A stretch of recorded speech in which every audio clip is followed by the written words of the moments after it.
What is up, Music guys? music was throwing me off. Uh-oh. Hold on. That might have been me. We were echoing there. I turned it down, but I can still hear it. I've got echo cancellation on. Uh, I think Kevin's having computer problems. Hey, guys in the chat, am I super freaking loud? all right, hold on. I just muted you, so I'm just testing. Test. Yep. All right, I unmuted you. I think it is me. Hold on. Check, check. Chicka, chicka, chile. All right, let me. I'll be right back. What Hold up, it B down. Shady? I got it. Demonoc, what is up? Jim Miller, what is up? Yeah, guys, I don't know. I think Lefty's got me too loud because his speakers weren't hearing, so I turned it down. Hopefully, the sound's better. Or if you can't hear me, give me a thumbs up. But I'll think you're saying it sounds good. Jeffrey Dawson, what's up, buddy? Happy Saturday night, guys. I'm playing with my Pony Stout in a celebration of just a really strong Devo V2 coming out that I unfortunately have not yet been able to take advantage of because I am knife broke. No, no, no, no, the knife broke. But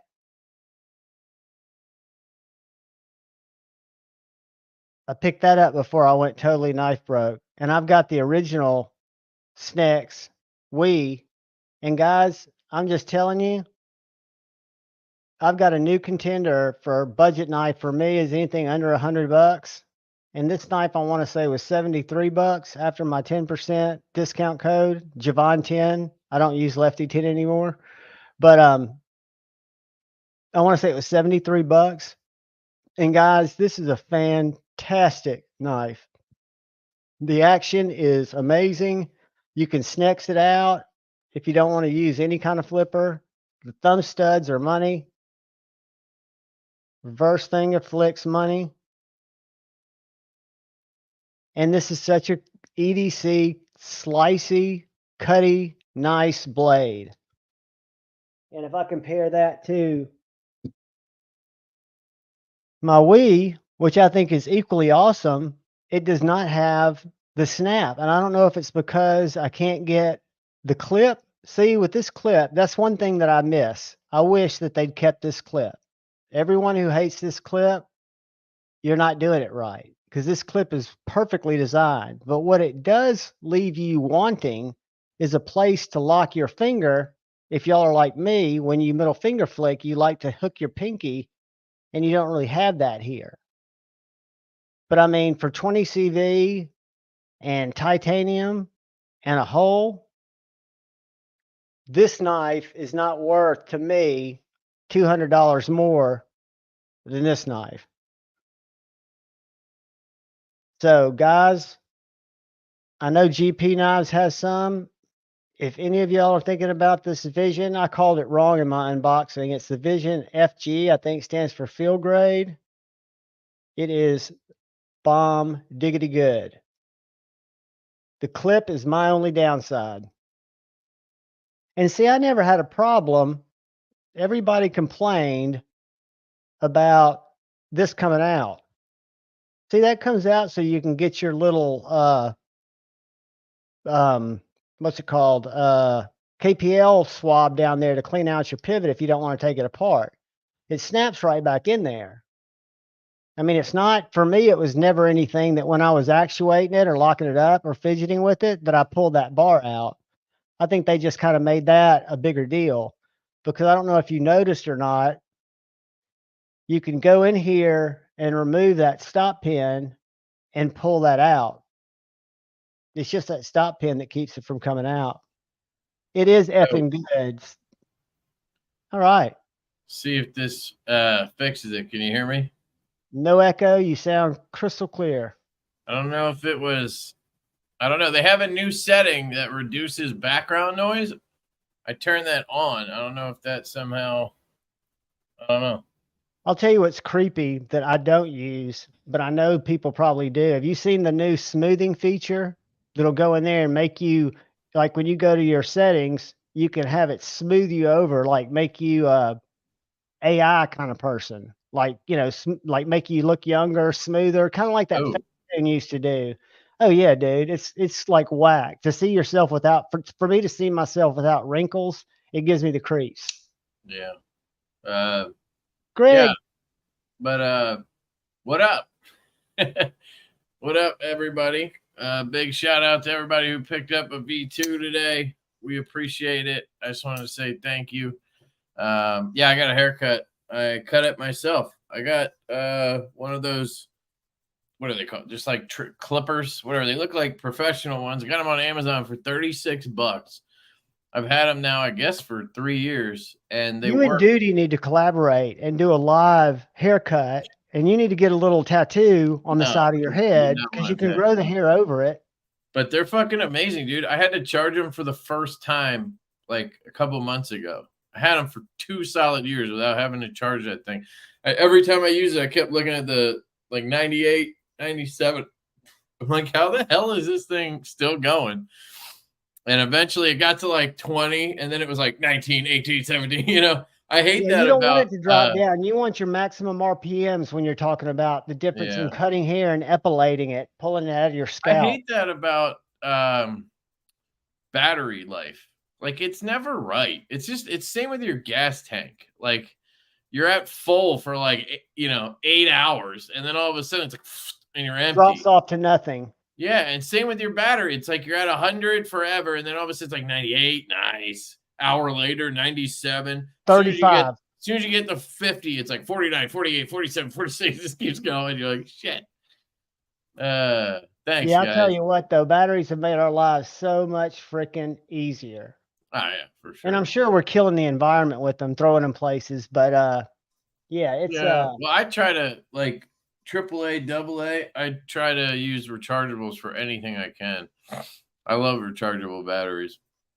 I used to when I was a big mod vapor, and I do in my lights that accept 1860s or 21. The ones I've got batteries for, I've got a couple of county com lights that use the bigger batteries, or the 18650s. But I don't have, except for on my stream light, the little small ones. But I need to get some of those like you used that look like a AAA, but it's a different. You tried it in some light that you didn't know if it'd work. It was on a video. I forget what it was. Yeah. It was a little AAA, like I forget what the number is. What is the 10440? What 10440? Yep. That's what's in all my CWFs and stuff like that. I don't know. Dude, the flashlight I'm carrying now is smaller than that battery. Come on. You probably can't see that. I can see it. I can see the numbers and everything. That's a great picture. 10440, 320 mAh, 3.7 volt. I got a whole bunch of these. I really, really want to find a good one that has where you can just charge it with a USB-C. I hate having to put them in the machine or in the charger and shit. The machines are the best way to make your batteries last longer. They slow drip them. Right. I know that sure, is being but a big smoker. But dude, you don't need them that quickly. You don't. I mean, if you take your batteries out every 2 days, and but I just want to be able to just plug it in and be done with it. You know, I haven't swapped this out in like a month. I was just thinking about because I have everything packed up.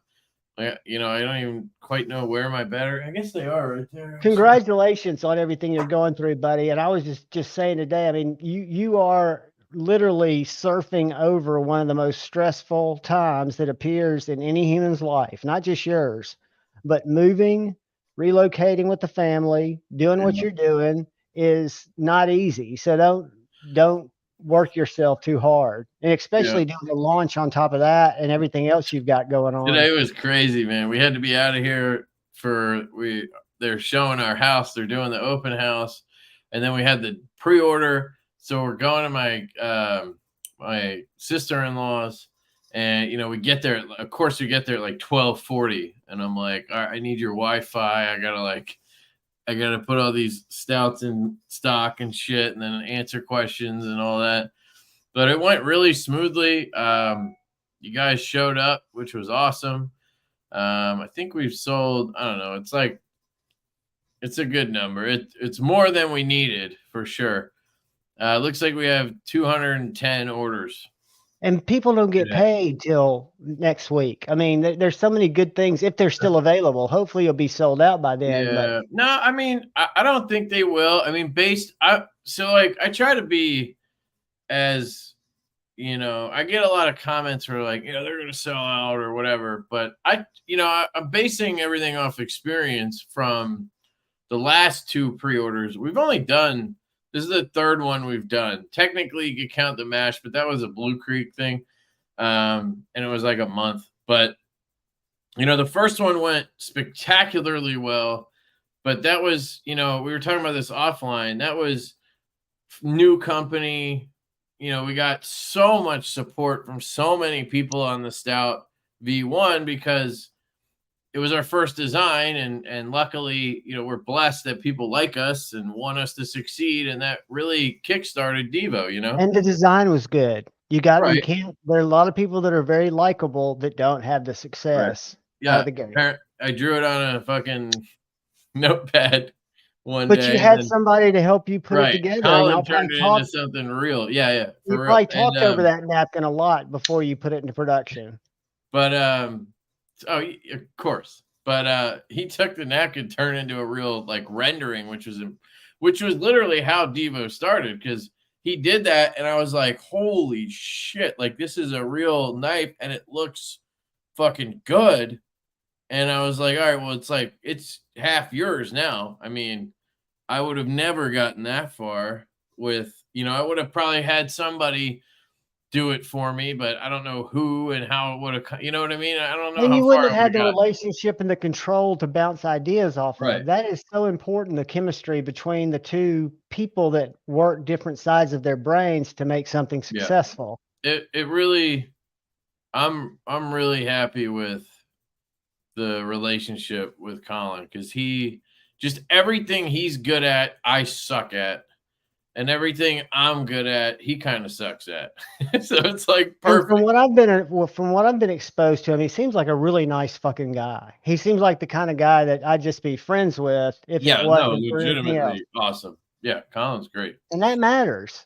Yeah, we've all worked with people that are hard to work with. I've been partners in a business with somebody who was hard to work with. We had to stay in the business for the business sake. Right. Yeah. No, he actually kind of reminds me of my brother, which is interesting. But where was I going with? Oh, so first pre-order, right? Then the second one was the Buzz. And that one didn't, like, it was good. We got enough, we funded it. But it wasn't like crazy, and I'm still figuring that out. Like, is it the design? And you're sure it had nothing to do with this? Because you told me my timeline was way off. Yeah, it doesn't, because that knife really didn't exist yet. But this knife, for what you guys put it into the market for, kept someone like me from coming up to you at Blade Show, as much as I love you, and throwing that money for the Buzz, because I handled it. The Buzz is better. It's undeniably better. It's made better. It is. But you made this knife too good. Yeah, and I think had we, went the extra step and been able, like, this is where learning is super important, right? Like, we learned so much from the Buzz project. We should have milled the scales, right? Like, we did a small batch of the knurled ones, and everybody wanted these. So had we done that on all of them, that would have helped. If we had, done a milled clip instead of a wire clip, I think people would have seen the value better. As much as I like, it would have differentiated it a little bit more. Right. And so anyway, we learned all that stuff, and we put it into the Stout V2. But anyway, I was, basing the experience of those two and then leading up to the V2, I expected it to sell decently, but not like crazy or anything. And that's exactly what's happening. We figured out the minimums and what we needed to order and all of that factoring all that stuff in, and it pretty much panned out exactly like we were hoping it would pan out. I did actually expect it to do a little bit worse, and you guys showed up, so that's awesome. But anyway, Congratulations and thank you, everybody. That's just awesome, dude. To go into it, and it's like you're always going to have that worry going into something like this. But I'm telling you, I'm if you just not keep one the of those people designs that. fire, you don't have to be an optimist. You just keep designing fiery knives, like the Yeah, nip this slip. one was just a little bit more of a risk because the amount of money it costs to make this specific knife, they're just fucking expensive. But look what you're delivering for it that's unique, the blade steel. You're Right. taking risks, but you're taking risks based on what you know more Yeah. in real time than our Asian brethren know, that people really are clamoring for this, right? Right. So you can Yeah. at least put that into the plan. It would have taken until probably next year sometime for us to build up the funds to just order it, which was originally our plan. But then we got prototypes for the Nip, the Growler V2, the Lush, and we were like, damn, we want to do all of these. You'll get to that place. You'll get to that So place we where you did. can. We literally did all of them and then decided, well, you know what? We'll just run a pre-order on this one because it's the most expensive. And if we need to, throw some funds into it to get it across the finish line, we were prepared to do that. We have a couple dealers that want some, not a huge amount, but some, which is helpful. And so anyway, And I you like guys, to overshare, but no, but it's it's awesome. great because you need to know that you've also got the options that if you never felt comfortable for whatever reason, you don't owe a Devo V2 yet. It could come in Q1 or Q2 with any other modifications you come with. If you wanted to just, you're not, I know you like to go and seize the day, right? But if you're doing a V2 knife, you should never feel pushed against the wall to deliver that, right? Because you've got a V1 out there that people are still, you don't see them on the secondary. I mean, you do. Not much. Not much. And they don't sell for retail or anything. They're not like not crazy anything really popular. does. There are a few But knives yeah, I that mean, sell there's for retail. 600 of those out there, and they're not like all over the place. So I do agree that, and I get, we get a lot of feedback that people love the knife and whatever. And I think that's all that feedback is what we put into this. Over the last year, we've gotten a lot of feedback on, I love the stout, but, or whatever. And we've taken all of that plus our own, as soon as I got the V1 in hand, we knew we wanted to do it and we loved it, but I could already pick 10 things out that I wanted to change. And, those are all the things we put into this one, So somebody actually gave me a suggestion today. He ordered one and then he suggested we put some kind of like micro milling that matches the milling on the frame on the lock bar right here where you disengage it. Right now it's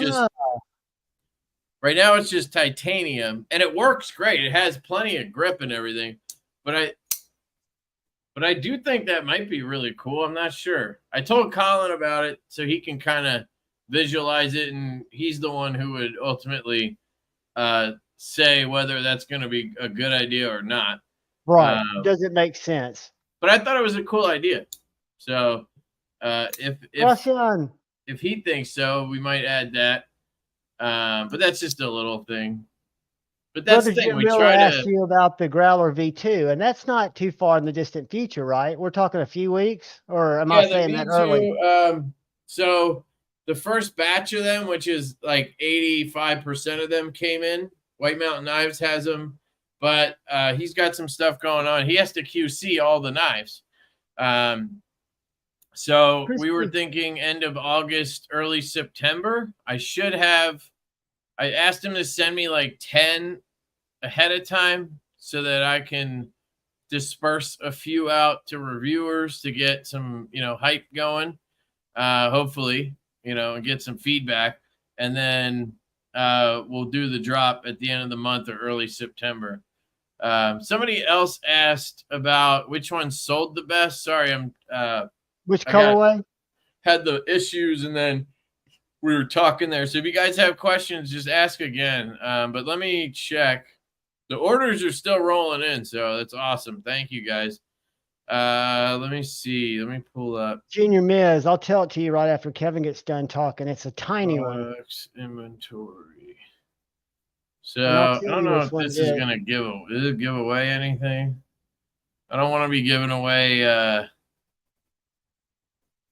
like any data or anything. I don't think so. Here, I'm gonna share this.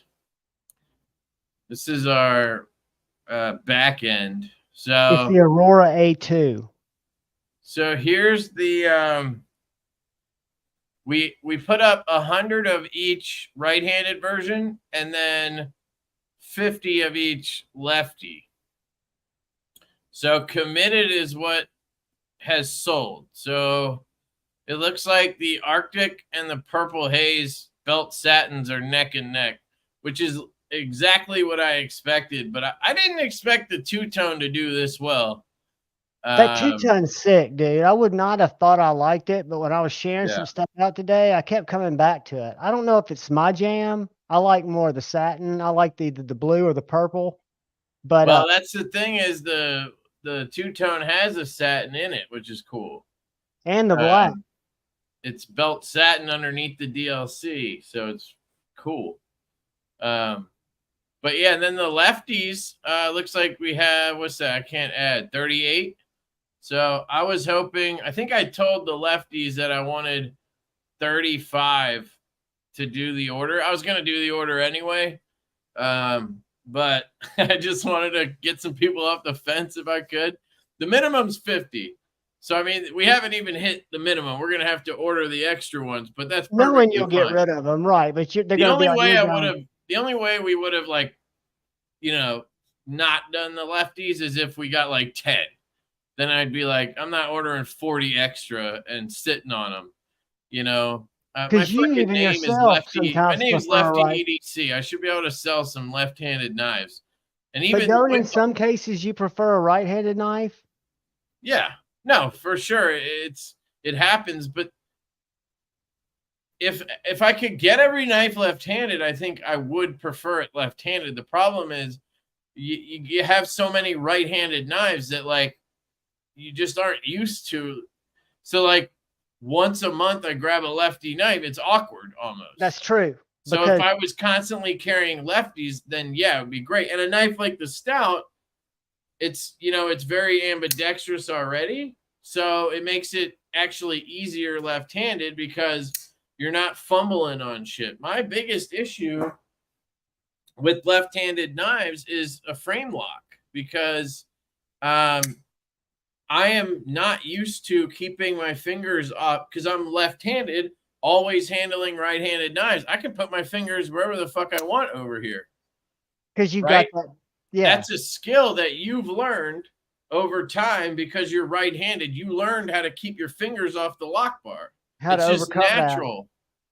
But for me, that's not natural because I literally grab it everywhere because I can. So then when I get a lefty, I can't thumb flick this shit for the life of me because I can't get off this lock bar. Like, I'll try so hard and, you know, I'll probably get it eventually here, but it's just fucking hard. Like, but see, I can't thumb flick a right-handed knife with a frame lock very well at all.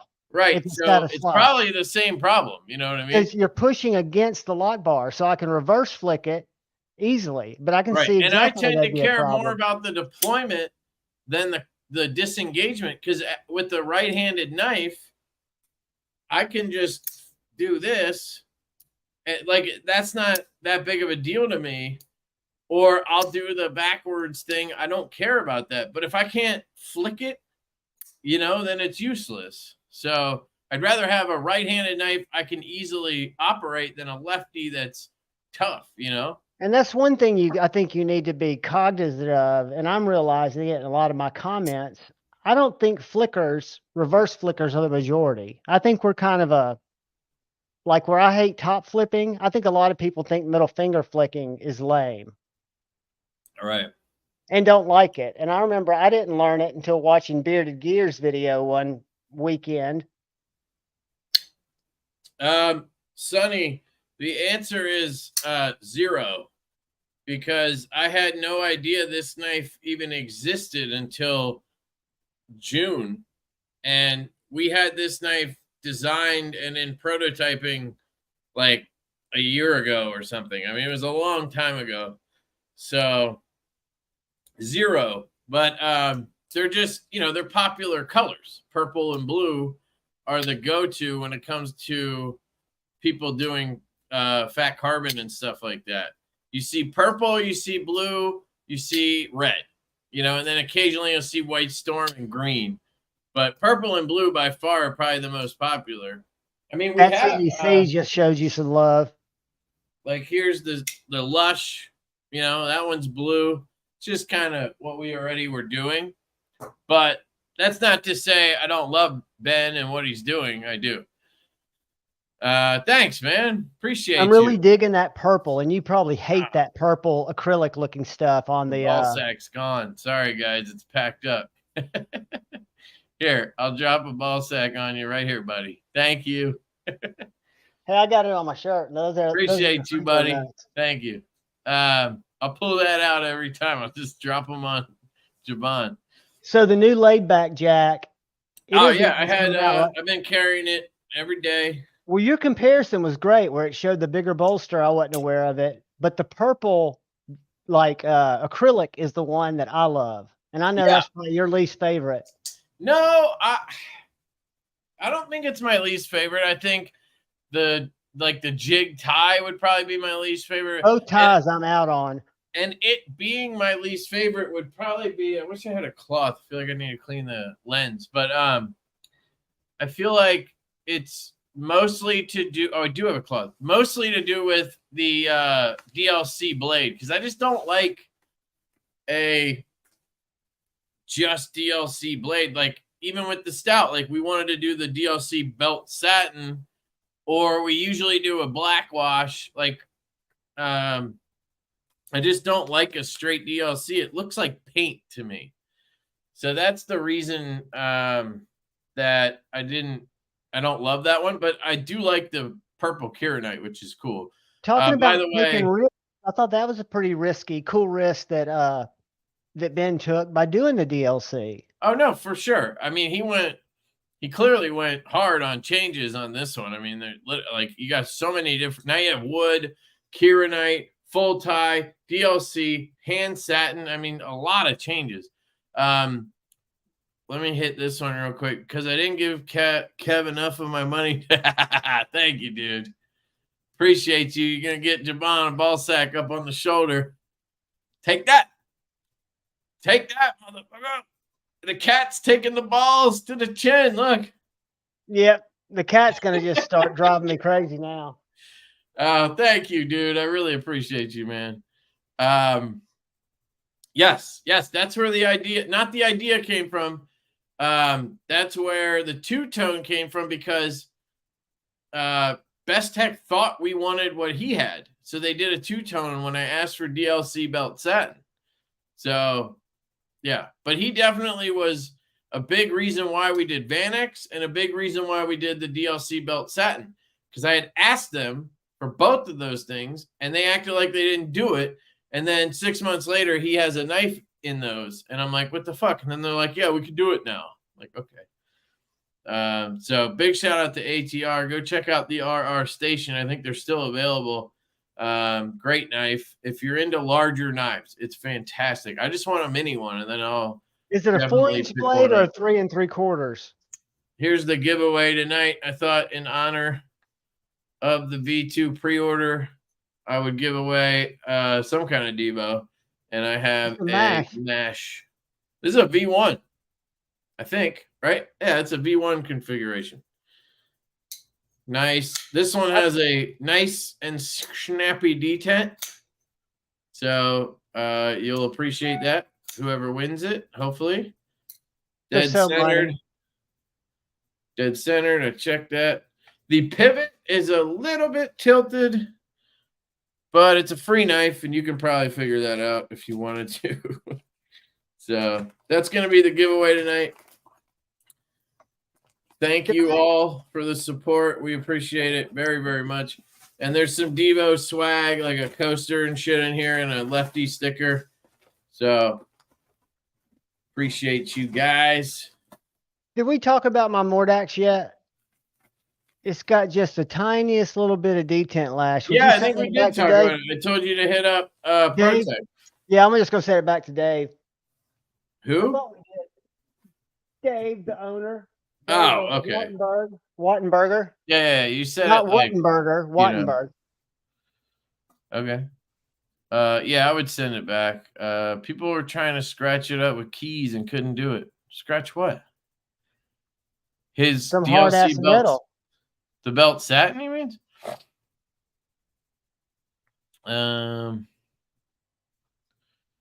Jesse Adams, the Army used the revolvers lefty and the saber righty. Huh.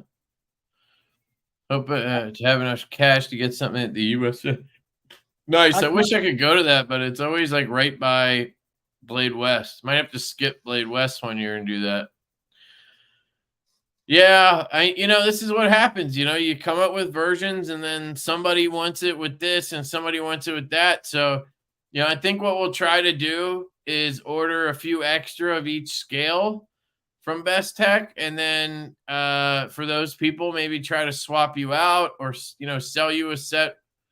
And then I think what we'll do is I'm in a group chat and High Grain Designs is in there, and he does really cool inlays for a lot of knives. So he does like leather and wood, and then he does fat carbon and camo carbon and shit. So I've been talking to Justin over at High Grain, and I think whenever we have a knife with scales like the V2, we'll run it through High Grain, basically give him the file, and then he can make the scales, and he'll sell the scales. So you can just get stout scales through him. This is that way we're supporting another business in a way, and we're not, like we could do it ourselves. We've done it before, but that's what he does. So like, just let him do what he does. And so you'll probably see stout V2 options through High Grain Design. That's Best Tech. Best Tech did. This knife came with carbon fiber scales. The Scout. Yeah, the Scout V25 or whatever. Yours is the F3 fixed blade, right? Mine's the F25 fixed blade. Yours is the F3. Dude, this thing is really good. Oh, I know it is. When I reached out to Keith to tell him that I got the scales, and I sent him a copy of it wasn't a struggle bus video, thank God, because I kind of cheated. I pre-loosened these before I even got under camera. I've never done that before. I didn't get them loose, but I made sure that they weren't just freaking bolted tight. But dude, I've got the best EDC fixed blade that makes the chickadee look weak. And I think I've shown it to you. Have you seen my T. Denny Apprentice? Nice. That looks cool. This is Magna Cut. Look how thin it is. Yeah, I would definitely want to just sip that harpoon off of there, though. Let me tell you what it is. This is a vintage caramel micarta. It's acid wash Magna Cut. Nice. Tyler has Peter's heat treated at 6465. Is it a bit thin in the hand, though? It's very thin in the hand, but it's a slicer. It's like a box opener. It's not. Right. It's not a knife like the Scout where you've got a lot more handle, right? Right. But it's a great carry around. Very light. Think about that. Thanks, Jason. That Angus that you sent me. Remember the one that that what's his name Paulius makes? This is like a very more usable. And I forget the name of that bigger version, that Shark that somebody else makes. Was it called a Shark, or am I missing it? It didn't have the poom, but it had a blade that was very leafy. What was that called? It was about. Sorry, wait. What were you talking about? The fixed blade that it was such the rage you can't get them. I want to say it was something Shark, an SBK Shark. Yeah, was that a fixed blade? It's Steingraber. Yeah. Okay. Yeah, I didn't know what I knew it was a Shark. Hold it up. That's what it looks like. If you took the poon off, that's what it looks like. But it was a bigger knife, a little bit bigger, because this thing's about 5 inches. And that's all Yeah, he his is sells. pretty small, but yeah, it's bigger than that because it's not as thin and all that shit. Dude, I was doing a video with it the other day, and I didn't even know I cut myself, but I jabbed it in my knuckle when I was cutting paper. And then when I went to do the next little thing, I could see through the camera that blood was just pooling up on my knuckle. Right.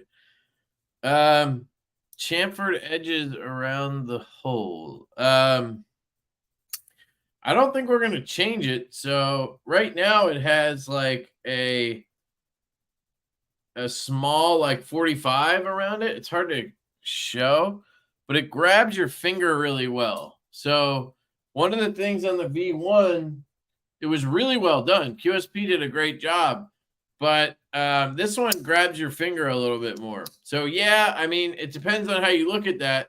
It's going to pick up a little more skin from you, but to me, it fires better. So I would prefer this.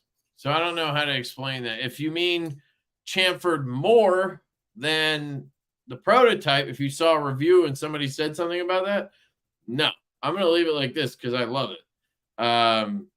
But I could see how somebody would say it's sharp, maybe. But that's what grabs. But it also depends on your blade finish. So if you get a belt satin, you're going to get a crisp edge. If you get a stone wash, it's going to be knocked down a little bit more. The DLC belt satin, I think, was more like the satins. So if you want it to be more like soft, I would get a stone wash one. That would be my take on that. And if you want to change your order or something, just hit me up. But I think we're going to keep it like that. Hope that answers your question. I wish they made. I'm surprised there aren't any scales for the GOM because fat carbon and all that shit would be awesome on the GOM. But I think he wants to, sell through, the ones he has before he puts more money into other scales and shit. It'd be an easy swap, wouldn't it? I don't know if somebody else could make them, like high grain or whatever. It'd be a quick swap. That's such a good knife. It is such a great knife, and I love when you were talking about a sharp hole. This has got yeah. That's an example of that one's a little too aggressive, I would say. No, once you get used to it, it wasn't like first. I wouldn't. Well, if you have the satin one, I think it's a little more. But even that, if you look at it right now, turn it on an angle, you're going to see all your skin up in there. Oh yeah, see it right there? Because it has that ziggurat. Nail. That's actually fingernail. Yeah, it has the ziggurat jimping on it or whatever he calls it. Now, when I owned the knife, I don't think I would like complain about it, but I did have to. I had to clean it out every once in a while. Oh yeah. So I think it's a little too aggressive. If I'm deciding what to do on the knife, I wouldn't do it. I'd try to do it more like this one where it does catch you, but it's not like crazy. But if I own the knife, I'm not going to like bitch about it and complain or anything. You know what I mean? It's one of those situations. And you can get the same type of feel. I still go back to a smooth hole. That's my number one, the Field Duty EDC. You love this knife. You actually convinced me to jump on this knife, but you never feel any slickness in the hole. And it's all depends on it. There's a lot of factors. The shape of the hole, how the edges are finished. Like, you can have some, if you have a knife that has a smaller access to it, like say the Sweeney here, I can't get my full finger in there or anything. It's more the edge. So it has to have a good crisp edge to it to catch your finger. If it's like just a slot, it has to be kind of sharp. But if it's a big old hole like a Spyderco or something, it doesn't really need to have that much of an edge to it. So it's all subjective. It's just like detent really with that stuff. Some people love it this way. Some people love it that way. And again, the blade finish really plays a part. So if you get the stone wash, it's going to be a little softer. Would make a great addition to the door prize for the knife meetup I'm hosting. Okay. Well, hey, if you win it, there you go. Lefty EDC, Growler V2. Yeah, that'd be funny. Dude, I don't even know if I've asked Kubi about Timascus and stuff like that. I would be curious to see what they would have. I am so No, we're glad trying I'm to not. make the growler a more affordable model. It's gonna be like $100. I mean, if you use the coupon code, they'll all be under $100 because it's gonna be 99 and 109. So you take 10% off. Yeah, you're under $100 on every one of those. I have And one knife with the Damascus clip. I've never gotten into it. Thank God. That's one hole I haven't I fallen into. have a Zircuti backspacer on my Buzz.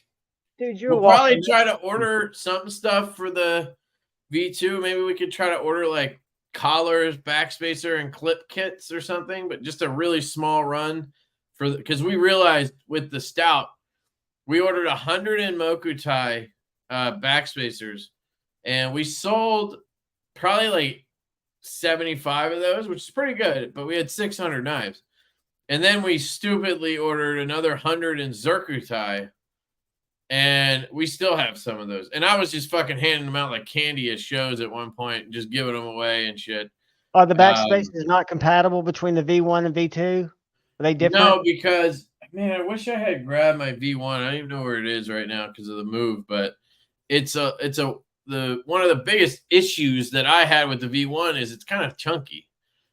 This is a lot thinner. The V1's like 0.512 inches thick, and this one's like 0.48 or something. It's Makes a big significantly difference, thinner. under a half inch. Yeah. Yeah, and then you have the contour, and then you have the lanyard pin. Like it just wouldn't fit.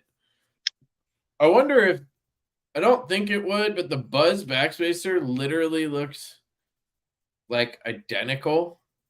No, it's a little bit taller at that one point in the back. But if you look at it from up here, they look identical. So that wouldn't work, obviously. But yeah, anyway, so I have that one in Zircuti, and then I have what else do I have in Zircuti? I got the whole kit. Oh no, I sold that one. I have just the clip on this one.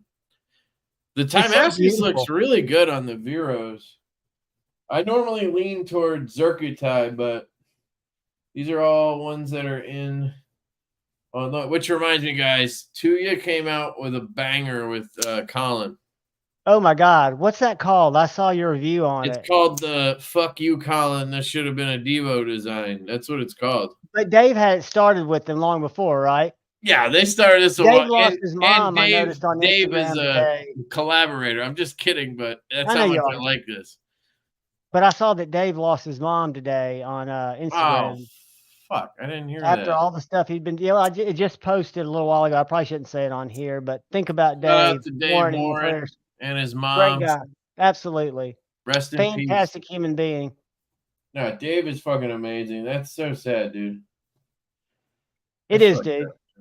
It is, yeah. This is the V2 for anybody curious. This is the Growler V2. It looks so sick. How's the D10 on it, in your opinion? Fucking unbelievable. Compared to the MASH V2, does it feel about the same? A little heavier blade?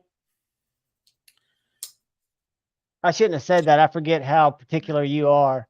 Are they in the same county? I mean, they're definitely like strength-wise, they're both stronger D10s. Right. I'd say, man, it's tough. This one really fucking. Well, if you have to think about it, that answers my question because when you catch the mash right, it just feels really good. But so does this. After we changed the hole a little bit to shrink it down, it really changed. But yeah, the prototypes on these were all stronger, and I made sure I said we want them all to be like the prototypes on the stronger end. So I mean, like with the mash complaints we got the occasional "it's too strong" complaint, which fucking makes me sore. Like that makes my heart fucking sore.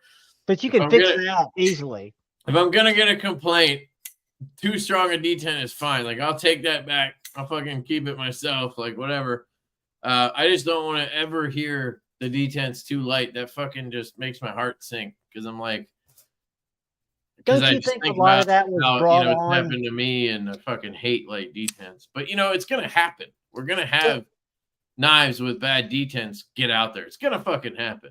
My growler would have arguably been thought of as a light D10 not everybody thinks of detents like you do. So for me, it was very manageable. It's just like when I carry a different knife from day to day, I have to kind of get used to that knife, like you were saying earlier. And Yeah.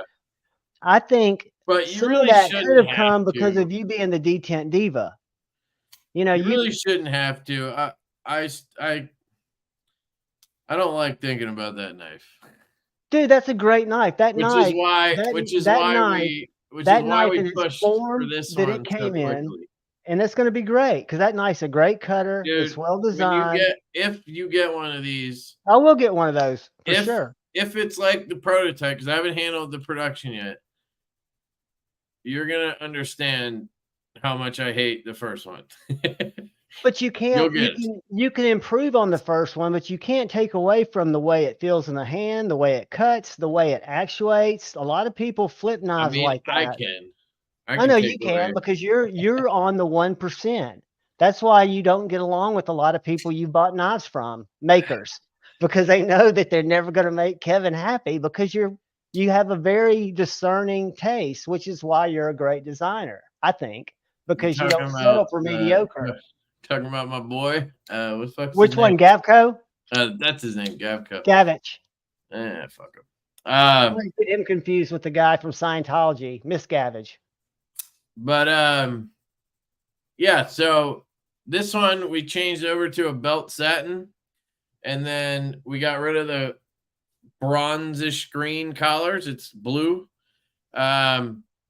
But we did order hardware kits. So we ordered, I think, black, blue. We did order this bronze, just a few of them, I think, and green and purple. I don't know, some combination of those things. So we'll have kits available for anybody who wanted this in whatever color. You can kind of do it yourself. And then we did a Stormtrooper version. And then we actually tried aluminum for the first time.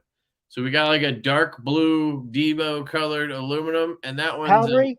that one's a stonewash blade. What? Is it kind of got that powdery feel, or is it I metallic haven't feel? handled it, dude. We didn't even prototype that because we prototyped my Carta and just didn't like it. So we wanted to change one of the versions, and I was like, "You guys have aluminum?" I didn't expect it to work because QSP has like 1,000 minimum on aluminum, but Kubi was like, "Cool, we'll do 150 in aluminum." So I haven't handled. I assume it's going to be good, but Yeah, I mean, one of my favorite knives, and this will get so much hate from the chat, but is my Benchmade OG 940 in that green aluminum that some people, I think it's Kara Neves, can't hold that knife because it makes her feel sick to her stomach. She's one of those people who has, some people oh, touch like the turns their sensation of hand that. green and shit. Well, that their hand, it feels that texture of that brushed aluminum just makes them, they can't deal with it. They don't Like like it. anodized aluminum, or No, like this aluminum right here. oh, I also have this Zircutai XO. The kind of powdery Benchmade type. Yeah, it's like it's isn't that Cerakote? it's hard anodized. Yeah, whatever it is. And that it's Isn't that that what like feeling. your Malibu is? Yeah, it is, except my Malibu's texture, so you don't feel it. Yeah. But my old Malibu was. That's a beautiful knife. If it was a Tanto and I about was 200 selling cheaper. it, man. I had a couple people interested, but nobody bought it. I paid $427, I think, for this. So I was asking for $395, but nobody wanted to pony They up. will. I That love knife, it. I love it, so I'll keep it actually. well, But that knife won't lose value. They just dropped some at DLT. I saw Metal I Complex's mean, it post. will lose value because I couldn't sell it. But you know, No, because I saw some Smoky Mountain Knives what has up, 3 Troy? exclusives right now, and DLT has some. So they're in the market right now at 285. And I know yours has got more stuff on it, but Yeah, yeah. when they're Mine was gone, 427. It was yeah, like but a when they're limited gone, they're more circuit tie run. desirable. Sharp guy, I would just not drink. Like, just don't drink until like just Sharp don't drink. guy, I quit drinking. It take was it from a easy. drunk, an alcoholic. It is so much better when you don't drink anymore. Waking up not feeling like shit It's has great. such a great benefit. And after a while, you're just like, why did I ever put myself through that? Troy's on a fixed blade kick with you. I love them. And Troy can probably make sweet sheaths. How far behind am I on these? Chamfered holes are too slick. It depends, yeah. Black and purple lanyard. No, we're not talking about lanyards. Who'd Lefty pissed off? Viewers are low. Have you seen Will B's membership? What's low? 121? That's not bad. That's all right. Do we have one thumb up? Oh, no, Facebook like. I was like, damn. I haven't thumbed up. Hey, we got 23 people on your channel, dude. 98 on mine. That's why it's 121. It's 98 and 23. Hell yeah. Pretty sweet. And they're all able to communicate, it looks like, in here. I don't know about that. I think so. I don't think they can see the other chat. See, I didn't know, because what I just did is because you could select it. I saw that you set it up where you could select it that way. So I just figured try it out. Thank you, Junior Miz. Much appreciate you, man. Appreciate you. I got to do some liking. I saw somebody mention the code earlier. Yeah. The Lefty 10 code doesn't work on the Stout because we just can't afford to knock 10% off. So I created another one that takes $10 off just to give something, you know. But we already have it priced as low as we could go. Like, so doing the 10% is just too much of a hit. But Lefty 10 works on all our other shit. So GOM versus Buzz. So this is gonna sound, you know, but I would go with the Buzz just because personally I like the lighter weight feel of it. The GOM is more of a heavy use knife to me. That's what Chris designed it to be, is a good user knife, where the Buzz is, you can use it for sure, but it's more of a medium use, has a deep hollow grind. So if you're going to use it for EDC, light duty, cardboard, shipping department type shit, then I would go with the Buzz. If you're going to use it for harder use stuff, I would go with the GOM. If you're just trying to decide based on like fidget factor and all that shit, then you really can't go wrong. If you like the hole with front flipper design and you prefer a nice long front flipper to get leverage and hammer that fucker out, then I would go with the GOM. But if you like a good reach around and more of a finesse knife, I would go with the Buzz. Now, there is a downside for a lot of people on that sharp GOM hole. Yeah, this one can be a little bit sharp too, but again, depends on your blade finish. So if you get the satin, it's going to be a little bit more sharp. If you get stonewash or the blackwash ones, it's a little less so. Same with the jimping. It's a little more aggressive on these satin ones. So that would be my... you can also get the GOM with a milled clip. So if you prefer a milled clip, you have that option with the GOM. And it also has micarta inlays if you prefer that. If you prefer an all tie look, then you go with the Buzz. They are similar. I always have people ask me about it. You know, I've had people try to tell me we ripped it off. No way. This was already designed before I ever saw that, and Colin actually designed this. The handle's totally different. The handle's 100% different. The blade is totally different. 100% different. Like if you look at the blade, it's a warning on the GOM. It has that notch right here. Then comes, it slopes more. Where this is more of a gradual. And you've got this poon up here. Yeah, you got like a poon. The hole shapes are definitely that's just happened. Like that's the thing, man. Shit, like designs it's an interesting thing, you know. Well, there are only so many ways to make a knife. Choil, or is it a flat? What's that? Can you hold it up again? So it does have a dedicated choil. This part of the bolster, yeah. Yeah, it's the same 50-50 choil, yeah. Interesting. But I don't see these knives even resembling each other. No, you look at the handle, they're completely different. And then again, that one's more of a bruiser, where this is a little bit more of a finesse knife. But both of them I think are fantastic. You can't go wrong. But depending on your purposes, I would recommend one over the other. It is a great time to be in the knife game. There are a lot of great knives out there. Yeah. Yeah, another one I was showing you earlier. This is one of my favorite knives this year, is the Sweeney. I can't say it enough. A lot of people seem to think it's like boring or something. But this thing It doesn't strike me as you. It's fucking incredible, dude. I love it. I didn't think it would be for me either, but then I got the prototype in and I fell in love with it. And then it came out. I was like, yes, I'm getting one. So I got one. The one that's got me interested is the one you had on your channel, the Tonto with the carbon fiber. Who did that one? The real sleek, not Mr. Was it? Oh, you talking about this one? Oh yeah, that to me seems like a very nice Mr. Cypher. This thing also stole my heart. I fucking love this thing.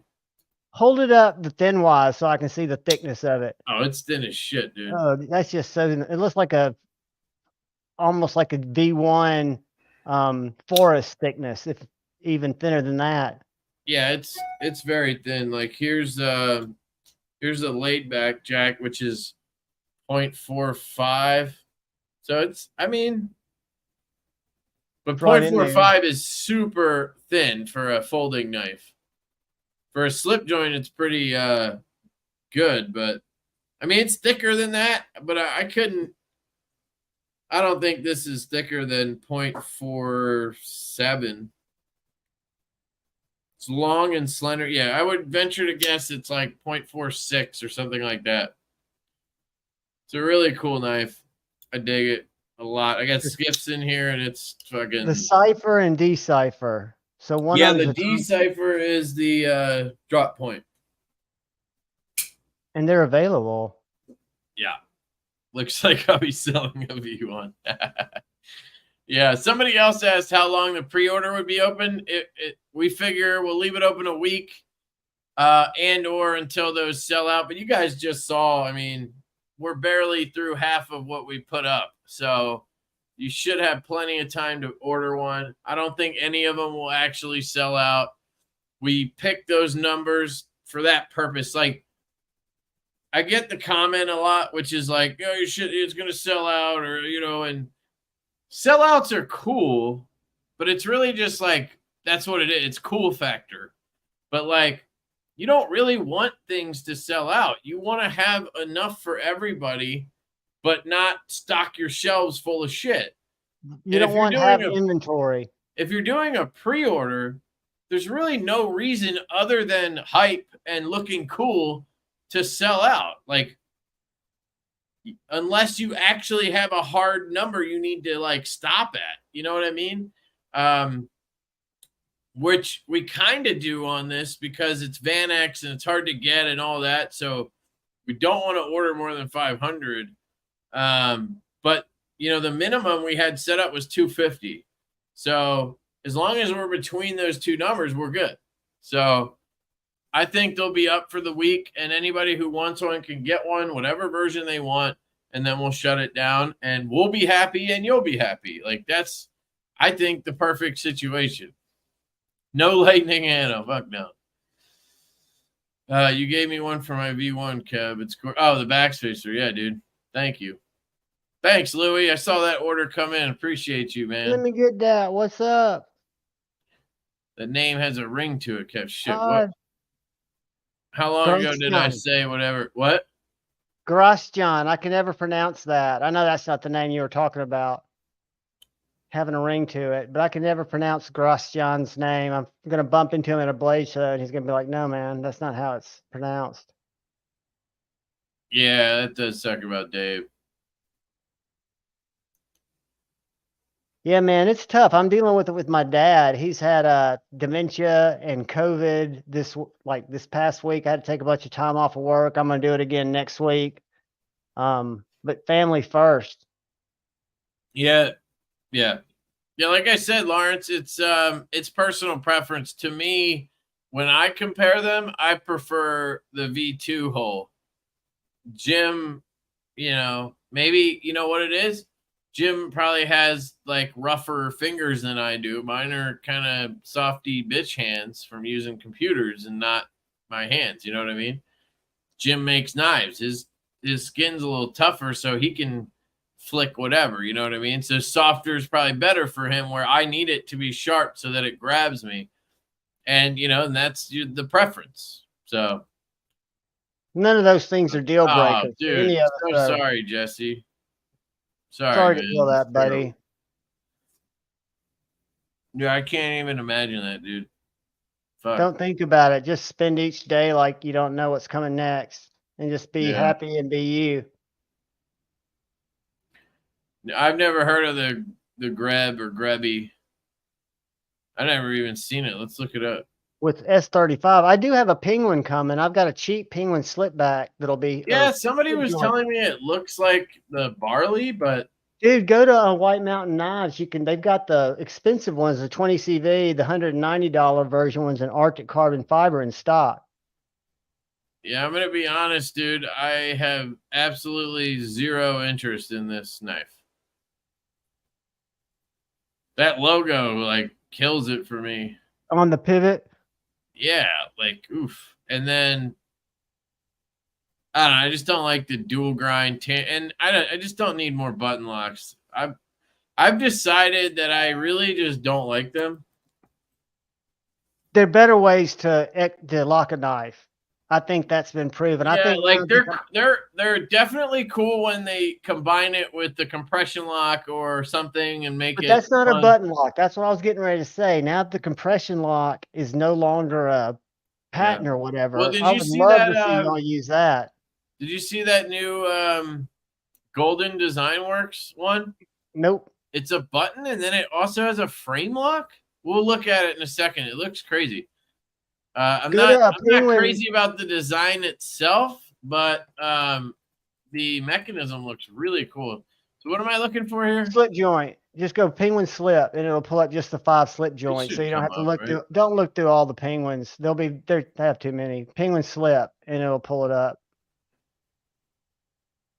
I ordered the green one right there, or the black one, I think, the $62 one, just to check it out. 14C.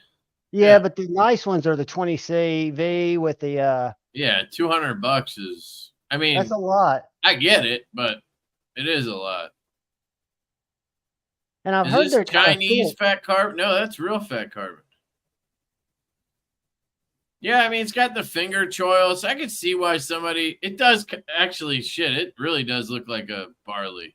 Dude, y'all's look so much more refined. That looks like a fucking penguin. That looks just like a penguin. I know, but I'm not saying they copied us because I know the penguin fucking has been around forever. But it does look like here's the Lush.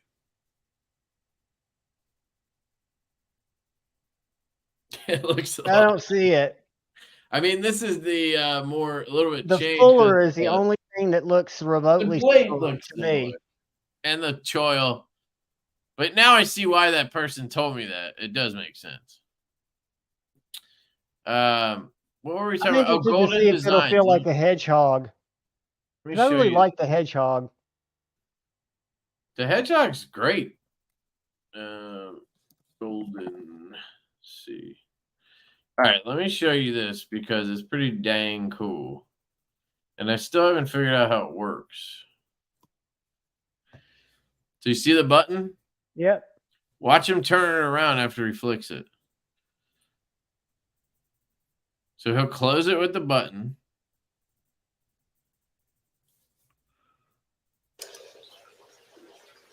Then he'll turn it around. And there's a fucking frame lock. Okay, dude, the button is pushing that frame out of the way. Obviously. I don't know. I mean, how. It's gotta have, oh, there's a bar there in the back. I see it. It's probably catching the top of it. It's probably to keep it out of the detent and a button. And multiple actuations. Dude, that's it's cool, but my concern is it's a frame lock. So left-handed is just not going to work most likely. But as a righty, I'd be pretty stoked about it. Some people were saying he ripped up the smock which I mean, I don't know. I don't think it looks anything like a smock, but No, I don't. I mean, the only thing is the square. The thing that the smock failed on, in my opinion, is no jimping. Why in the world would you not do jimping right here? well, yeah, because it's a design, and that's how I guess Kevin Smock did it. Yeah, but there's And nothing to because the grab. detent's so bad, it doesn't matter. If you take that detent ball out, it's actually not too bad. Eh, I fucking hate that knife. People love that Dude, thing so much. I fucking absolutely hate that knife. I'm a fanboy. It does It's hollow nothing. grind. I'm not like Tri-State who has to go get everything ground Hell into yeah, hollow Will. grind. Hey, they're showing this stuff now on StreamYard, finally. Absolutely. So you are about 20 minutes behind.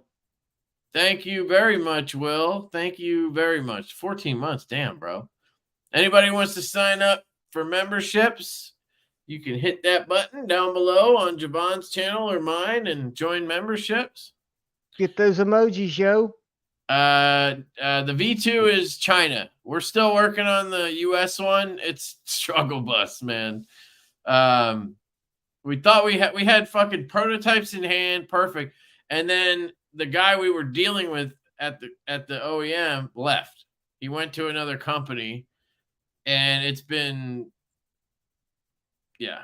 That's a godsend, though, because that's another tragedy narrowly averted if they weren't able to produce to get you in a tight. And that's the other I don't thing that you know. I don't want it think to it's more. derail. I don't Don't think let it that it's derail a your problem kit. for them to do it. I think it's just, I don't know. It's just like we can't ever, and then we have all this other stuff going on. So I'm not constantly bugging them, and I don't, I just. Nor should you. You got to go where the getting's good right now. You fish where the fish are. Right. Pre-order's good, man. Thank you. Appreciate you, man. I'll pull it back up here and see where we're at. Yeah, we're doing great. Josh, I agree. I love it. Except for jimping would make it great. Skipping ahead a little bit here, guys. I'm kind of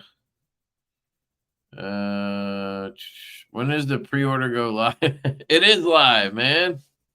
It is live. Pick one up. Links right there. Pinned at the top. Gave you a discount and everything. It's right there in the chat. I just put it in there.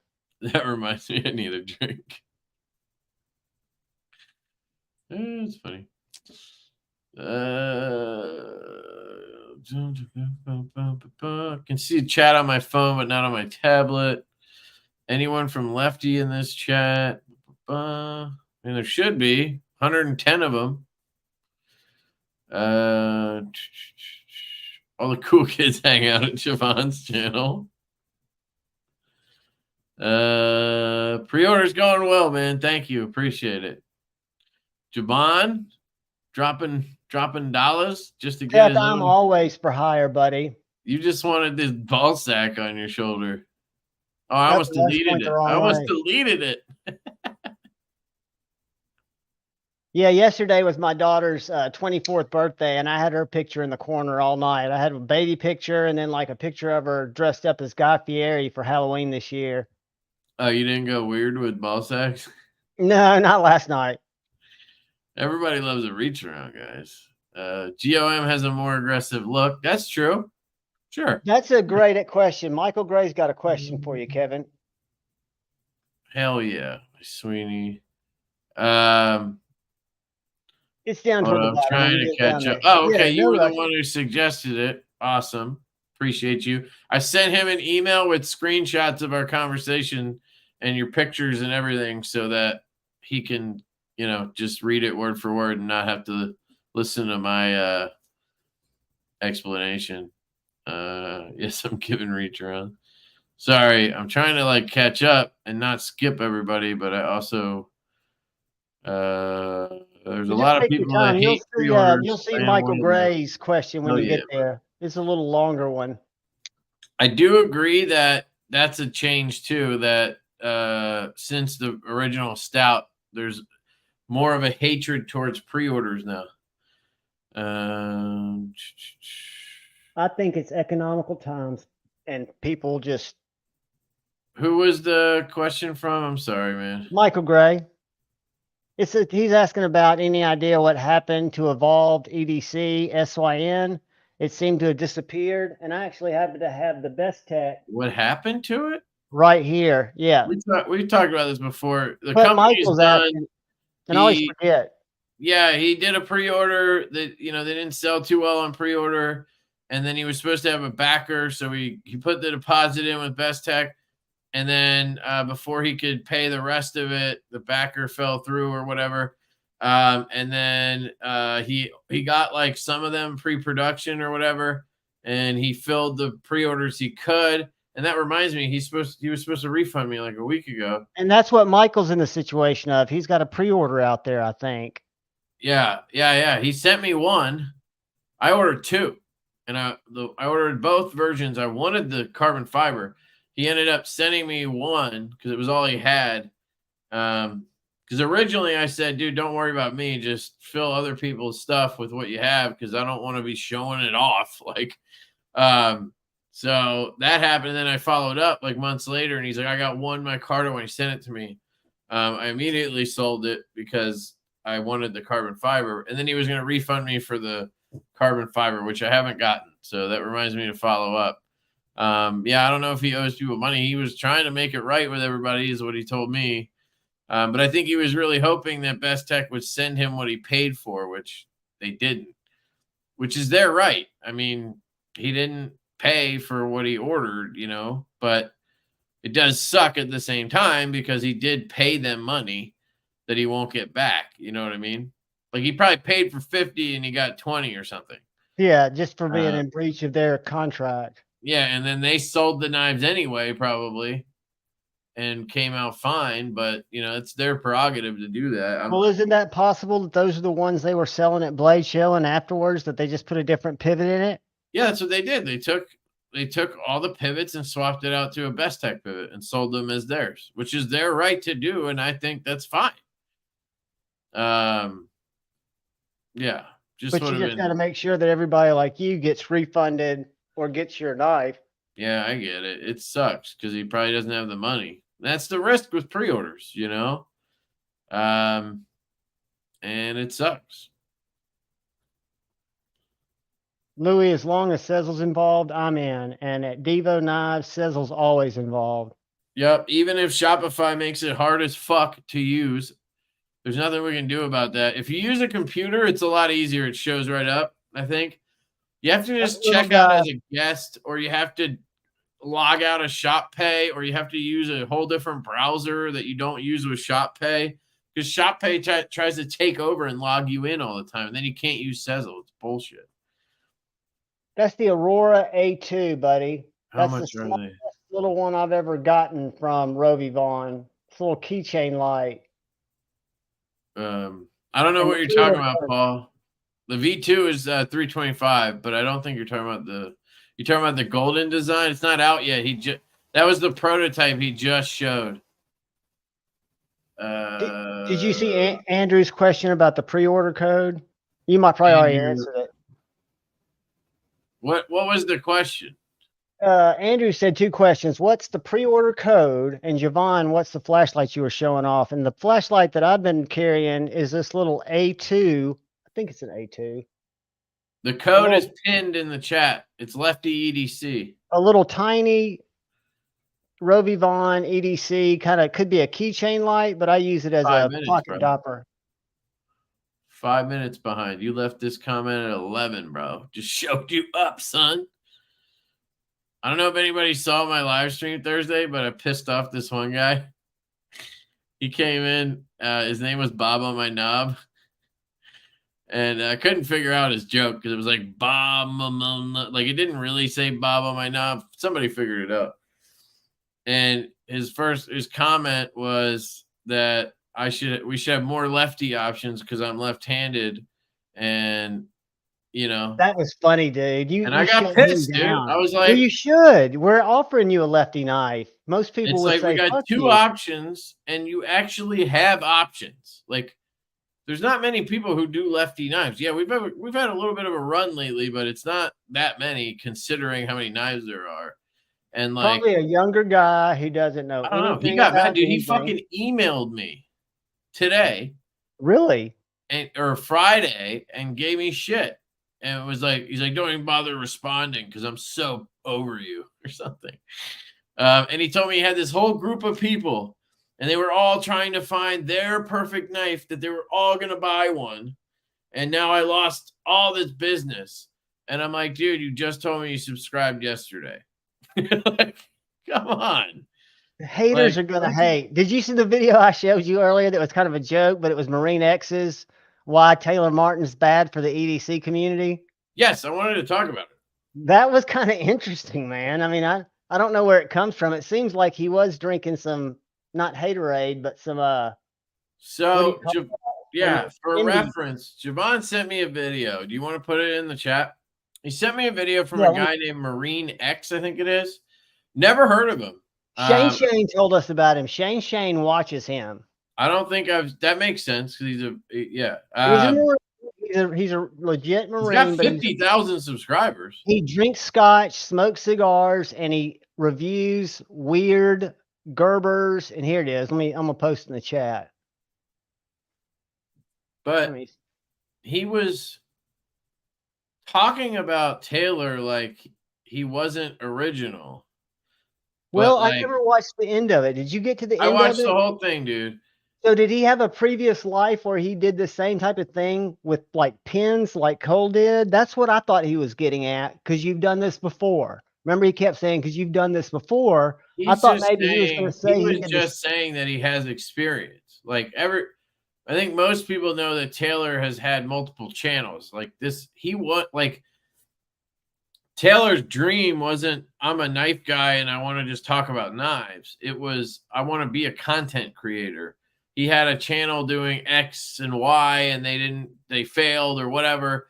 So he'd done multiple channels before, like, and he built channels up to certain subscriber counts, not just like dog shit channels. But then he started Best Damn EDC, which has obviously done really well and took off. I don't know him personally. I've seen his channel enough to know that kind of stuff. I used to watch his stuff quite a bit. No, I did too. I liked his intro that he was making fun of. I agree with Marine X in the fact that, so he was kind of a dick about it though. Like the video was his stick. That's his stick. I think so he's just dickish and talk shit on people. He's very much when he's in live streams, and Shane loves his live streams. He was honest about it though. He'll sit there and smoke a cigar and drink whiskey, and he speaks his mind. He's a young Marine, who he's not really not going to sugarcoat. I mean, he's a Marine, but he's not now, right? No, I think he's He said he was an auditor. He said he was an auditor and something else. Yeah, I mean, and he even said I have boring jobs, so this is my creative outlet. Yeah. So here's the thing. He was a dick about it, but he was upfront that he was being a dick about it. So does that make it right? I don't fucking know. It doesn't matter. Who cares? I'm not gonna be sensitive and be offended for Taylor or whatever. That doesn't matter. He made his video. That's fine. But his points, I thought, were a little unresearched, because he went into this whole thing about how Taylor used to do this. He would do like 25 best budget knives, 25 best whatever. And now his videos are really like, they're like vlogging shit or pocket pieces, or he's doing, or marketing type shit. But he said a couple times, it's like, the way he does his videos now, it seems like he's just doing it to make the video because he has to make a video a week. And, he's just sitting at a desk with 8 camera angles and whatever, right? He said all of that. And what I mean by it felt unresearched is I don't really follow Taylor. I don't watch all his videos. He pops up on my Instagram occasionally, and like, his channel's so big that I just come across him more, right? Right, because he's in the algorithm. That's legit that he does. It's kind of like Mental Complex. Like, honestly, lately, barely see his shit. Now, I will be honest, I barely go on YouTube at all now. And when I do, I'm watching like comedy shit. I don't even really watch knife stuff anymore because I'm so immersed in it myself that it makes it hard. Like, the amount of time I spend on knife stuff makes it hard for me to, I don't know how to explain that. It's not that I don't like it. It's just, you know, but You don't anyway. have time for it. El Cap Addict, I just put it in the chat. He released it today. Yeah. No, it was Look at the 5 days video. old. Oh, 5 days. I'm sorry. So my point with all of that is I even know this barely following him. And this guy did research apparently that Taylor's been public about it, pretty fucking open, I think, admirably open about it, and saying he felt that way. He felt like it was just a job and he was just making videos to make videos. Like he had to make a video a week. And he literally was saying everything that guy was saying. And that was like a couple months ago or something like that. And he's been taking steps to change all that. And I mean, you can see it in his content. It's changed. Like he's got different stuff going on. Now he's working with Ricky from Captain Ricky is now working with him, doing a lot of his video work and editing, I assume. And the content's different now. You can see that it's different. But you want content to evolve. And I would just think there sounded to be sour grapes there in some ways. It was very interesting. I don't know how to explain. And the other thing about it is he was mentioning that it was kind of like the use your shit mentality, where he was saying like Taylor's kind of pushing the, you know, like the pirate shit is the best way I can put it. The pirate shit where people are they're just taking pictures with their bourbon and their stuff, and that's what it's all about. And he's got all these followers doing that. But that's what makes those people happy.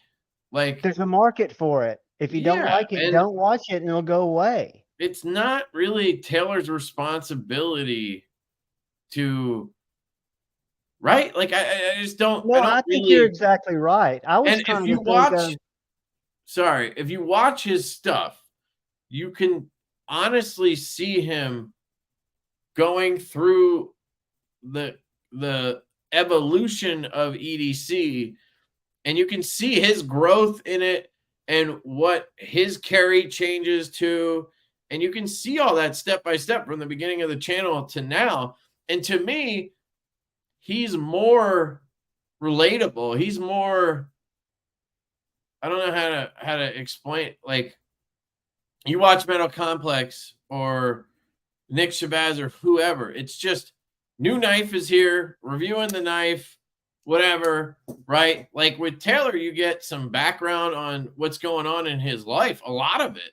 Yeah, because there's a blogging entertainment there that you get more stuff. I agree. And it's not just life related. Like you can see he used to be a huge fan of the Elementum. I don't like, he doesn't fucking carry Elementums anymore. Like now it's the whatever the fuck he's carrying. I don't know. Because again, I don't watch it that much anymore, but I've caught enough along the way to catch these things and watch his carry grow. And that's the thing for me, because it's the same thing. Like I did the same thing. You start, and if you start a channel early enough in the process, your viewers see the evolution of it, right? Like when I first started my channel, nobody probably would expect me to have this fucking knife in my, you know, a $500 Zircuitai, whatever, right? Because the knives I was reviewing were $100 maybe. $200 tops. You were the Asher guy. You grow, and your channel grows with you. Your content grows with you. Your viewership grows with you. So I don't know. I think if you stay authentic and authentic is the word I was looking for. Yeah. If you stay authentic and just do you, people are going to follow or not, you know? And I think what I think about, because I've got a guilty pleasure of watching these reaction videos to some of these podcasts that I watch where people slam the podcasters, and there's a huge business and there are a lot of clicks and views, which I don't measure my life in clicks and views, but a lot of these YouTubers, the real ones, do. And I wonder if Marine X, because of the thumbnail with the thing over his eyes, if that was just a ploy to get clicks. Thank you, Carco. Yeah, no, 900,000%. He made that video to get subscribers and get clicks. Yeah, and we're feeding into it by fucking talking about it. Yeah. Well, nobody It's knows who he is. clickbait. It's what it is. It's clickbait because it's literally a video about nothing. But somebody mentioned it earlier. His grail is a Benchmade, and he does think everybody that buys bougie knives is crazy. Whose grail is a Benchmade? Marine X. He thinks like a Jaeger is crazy, and just showing. I mean, you need to watch one of his lives one night. I really don't want to. That And I video think you're turned right, me. That Doug. video turned me off brings in completely to attention his from the channel. algorithm. I have 'Cause nothing if against the guy. I'm not watching his shit. I don't know. It just seemed really unnecessary. Like, and again, it's because he was doing it to get clicks. So to like get visibility or to get people it's talking working. about it. It's working, I guess. I'm going to show my really weird watching into the voyeuristic dark side of internet vlogging. Have y'all ever heard of Eugenia Coonley? Google her, Kevin. Eugenia Coonley is an anorexic 28-year-old who lives with her mom who's been vlogging for like 10 years. And she's probably got 1 million subscribers on Twitch, 1 million here. And platforms have tried to shut her down for negative body image. But people will watch people just because people are fucking crazy. So yeah. I think it goes back to just being you. Thank you, Al. What you like, and be happy that one person or nobody watches your stuff, but they're watching it because it's your stuff. Right. Thank you, Alien or Al En. Appreciate you. Shout out. Joe Isabella, she is a skeleton, and I'm worried about her, but not that much. I just caught up in the drama. There's so many channels that have made their revenue off of talking about her videos. It's like what I remember Jerry Springer or some of those Hollywood insiders doing. There will be shows dedicated to Brendan Schaub. There's shows dedicated to tearing down Eugenia Coonley. You know, if you get like Taylor Martin any degree of fame or notoriety or publicity, people are going to come for you. They feel threatened by it. And Marine X mentioned that. How stupid was that? Mention that, you know, it's threatening. No, it's not. Be you. And Malcolm, just to be clear, I don't have anything against Shabazz or Metal Complex. I'm just saying you don't really see their evolution through their videos because it's more about the video is just about the knife in the video. Like it's just about what they're reviewing versus more about a little bit about their lifestyle, I guess. Their personality and how knives make them feel. They're just talking about the nuts and bolts in a lot of ways. I mean, MC does have like the Ramble video or whatever they're called. Knife Guy. Those are his best videos, in my opinion. Shabazz, I never really connected on any level with taste wise. He has some great disassembly videos. I mean, he's definitely one of the greats. I just, you know, not everybody's for everybody, I guess. Yeah, he used to have the best. I'm super sensitive, bro. Disassembly videos when I was new into taking knives apart. I would always go to Shabazz because he'd taken it apart. Right, Jesse. I don't Congratulations, Malcolm. And Devo thanks you. Just because, like, again, I don't even know Taylor. Like, I'm not friends with him. I've never talked to him or anything. I've never seen him or heard him do anything that puts a negative light on the EDC community. So it's just such a weird person to pick out. Yeah, I agree. Talk shit on. Like, it just seems odd. I think what happened was he figured out who's the top person in this field so that I can attack that person so I get clicks and I get hate and shit like that because that'll bring me more subs. That's how I would look at it. You go for the top of the totem pole. I think in terms of the EDC community, is there anybody above him?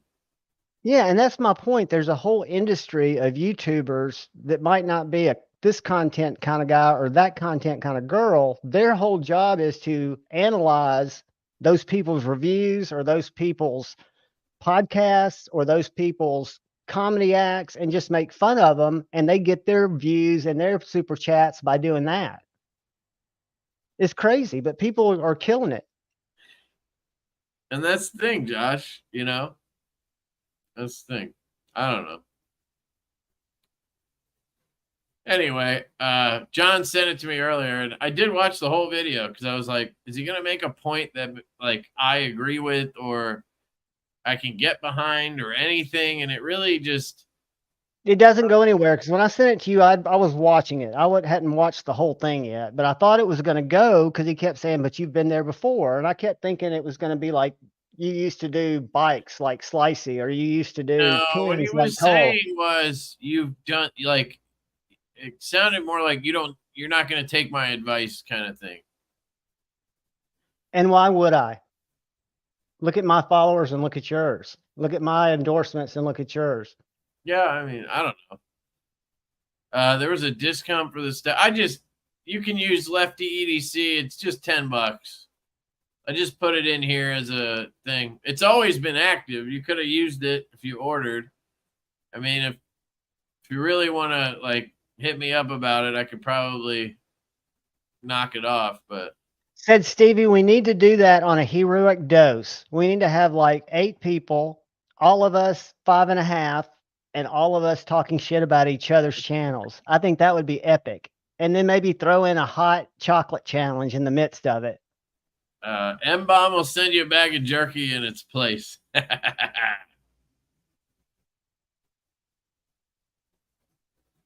Taylor was butthurt about X's review if Taylor's bum bag and comment. There is more to the story. Because remember he mentioned that $300 he bag? Was butthurt about the review he said he bought one and he liked it, didn't he? No, he said it was expensive. He said he said that one wasn't. He said it was like $40. That was an example he used of not expensive. But I think he used another example of expensive after that he had reviewed, and maybe Taylor commented on that one and hurt his butt. You never know. I don't know. Yeah, Taylor Martin. I didn't think you had anything about them. I'm just pointing out that I hardly even think of Shabazz as a knife guy. To me, it's just comedy with a consistent theme. Oh. Yeah, but his comedy isn't funny to me. Welcome. I'm glad that it is for you. I'm, but it never really, I was never like, I don't know. I don't know. To me, I feel like it's because he had one of the first knife channels and he had a lot of videos taking a lot of knives apart that you just ended up coming across him. And then the algorithm just pushed him up. Like, guys, it's not that tricky. I'm a digital marketer. And when I do digital audits, I did one for Doug Ritter for Knife Rights. And you would not believe one of the top driving videos to his channel is a Jared Neves video during Knives Live. But there is so much that can be attributed to people talking about something and getting people to websites. And by using links and codes, they know, which is good. I think it's good for the community. It's good for the consumer. It's good for the creator. It's good for the retailer to see what channels are delivering conversions, i.e. sales in this case. Taylor Martin, those are 2 acoustic guitar car companies. He can thank us for 1 subscriber now. And you got a new guy in here from Bees referred him over. I welcomed him in earlier. Yes. Canopo Fish. He does, Jim. I agree with that. For sure. Did I say he didn't, or I'm not sure if you had a point behind that, or you're just saying. And I guess that does bring up a point that I guess if you watch MC stuff from early on to now, he does have a lot more of the big ass fucking shit and the crazy, decked out stuff. And that would show you his taste has evolved. So that would be a point towards that for sure. And there's also something to be said for a channel that's consistent about their process and everything, because that's why MC is so big, is because every new knife guy that comes in can just start from day one on his channel. They don't have to go back and watch earlier videos or whatever. They can just watch the first new video that pops up and you're automatically in.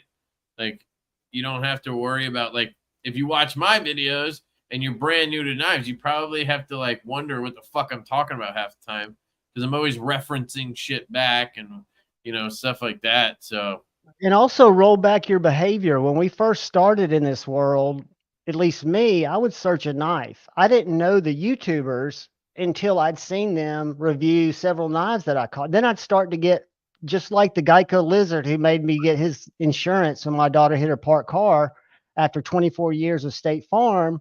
You get those people kind of subconsciously in your mind, then you subscribe to their channel.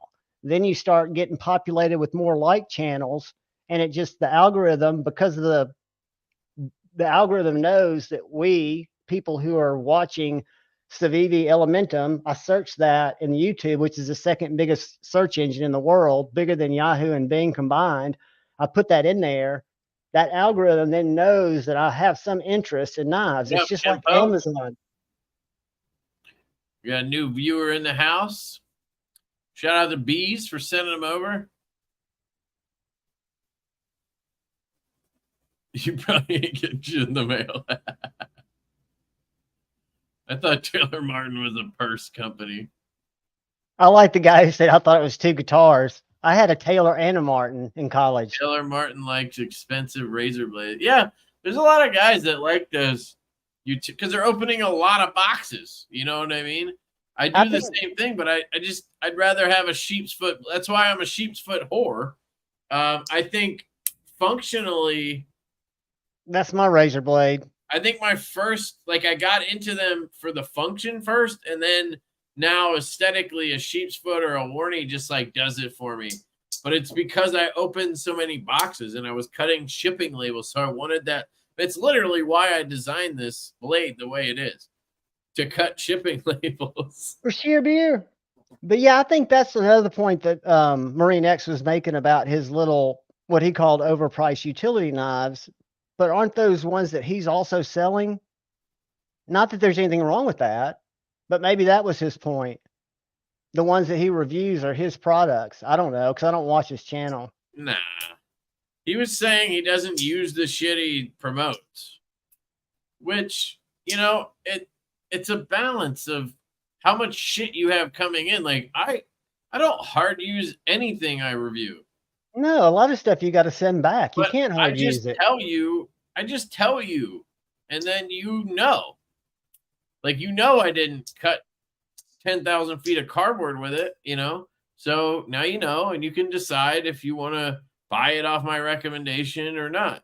And guys, I bought... And you should definitely use the links down below. Which reminds me, I have a box here to open. Awesome. I think it's from Ron Kwok, I believe is another channel. Ron Kwok, is that the guy that's buddies with Brandon? I think so. Yeah, I think he is. I think he was at Blade Show this year with Brandon. I think I met him.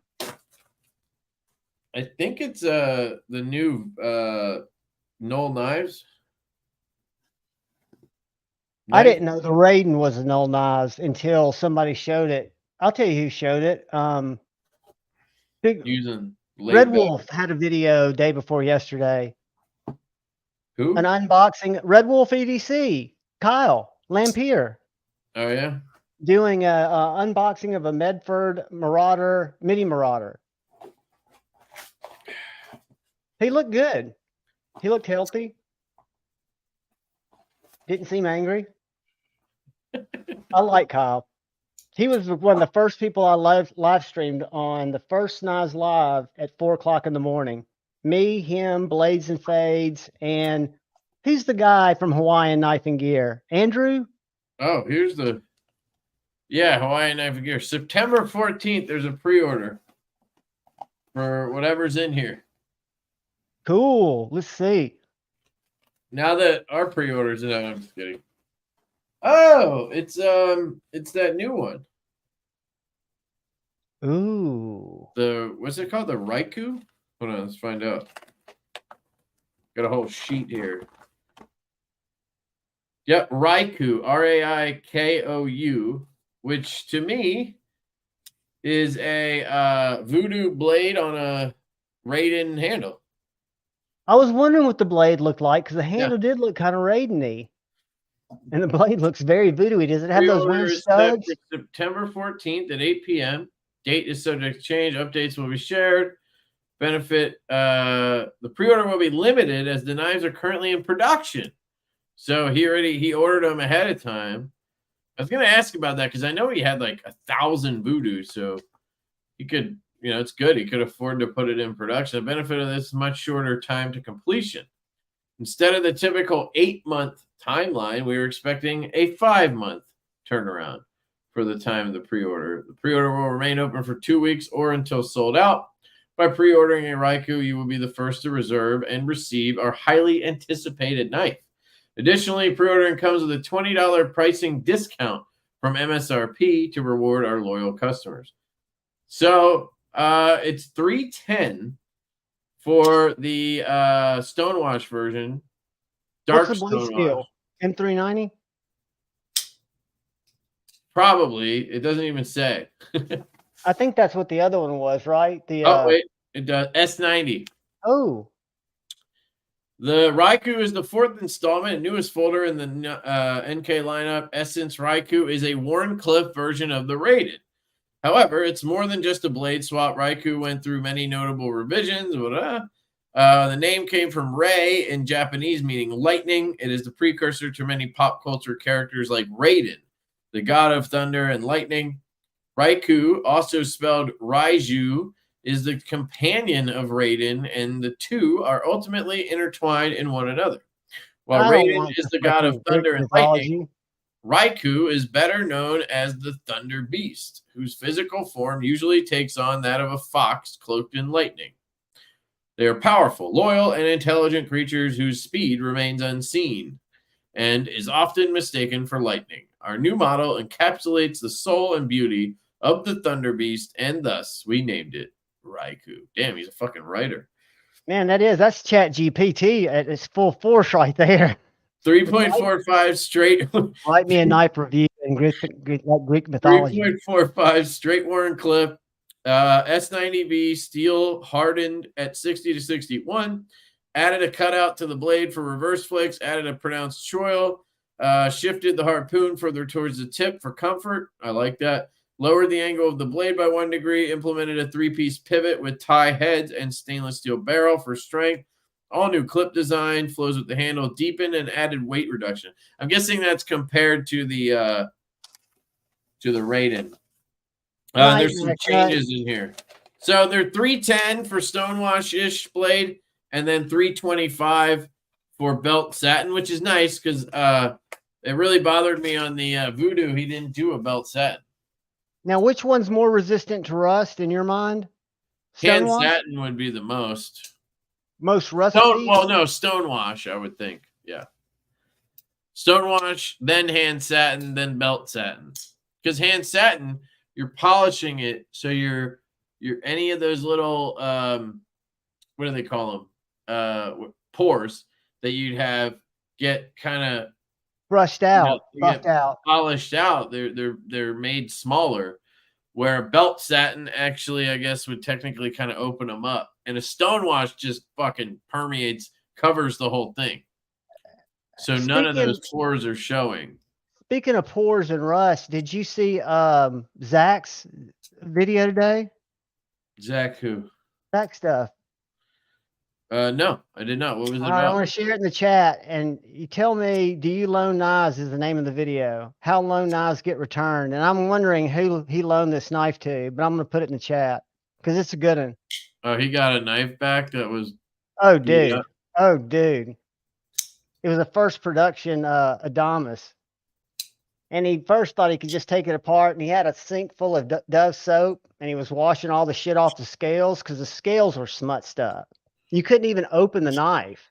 And then when he took it apart, the washers had rusted to the crew wear. He finally got it back.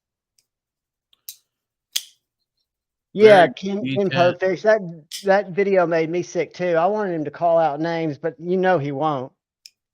Yeah, But he this did feels say, good. I guess I'll loan out knives because that's what I do. I'll continue to, but you could tell it bummed him out. I mean, you just gotta tell that person what they did, and I'm sure he did. I mean, I would think so because Zach's pretty straight I up. loan out so many knives. I mean, I have a whole pass around. But there's a whole thing about sending them back better than you got them. I don't do pass arounds, but I mean, I usually get them back fine because I have mean, you ever gotten one back that just made you go, holy shit, and make a phone call? no. I saw something funny Sunday. If you have a micarta knife, you're more apt to have it come back a little funky because you Of know. hand grease, but you can clean that up with soap and water. Right, but I'm just saying that's the only time I've ever but not like in a bad way. Dude, Just you should watch this Adamas video when all you right. get Well, some time. Where's the fucking link? Let me find it. I put it in the chat. How long ago? Here, I'll put it in there again right Yeah, now. I gotta take a piss too. Maybe we can play it. You Pete. Does this need to reload or something? Do you see it in there? I can put it in the thing and share it. Hold on. Let me copy that. And let me just go up here and share it. I see the Knoll Knives link from.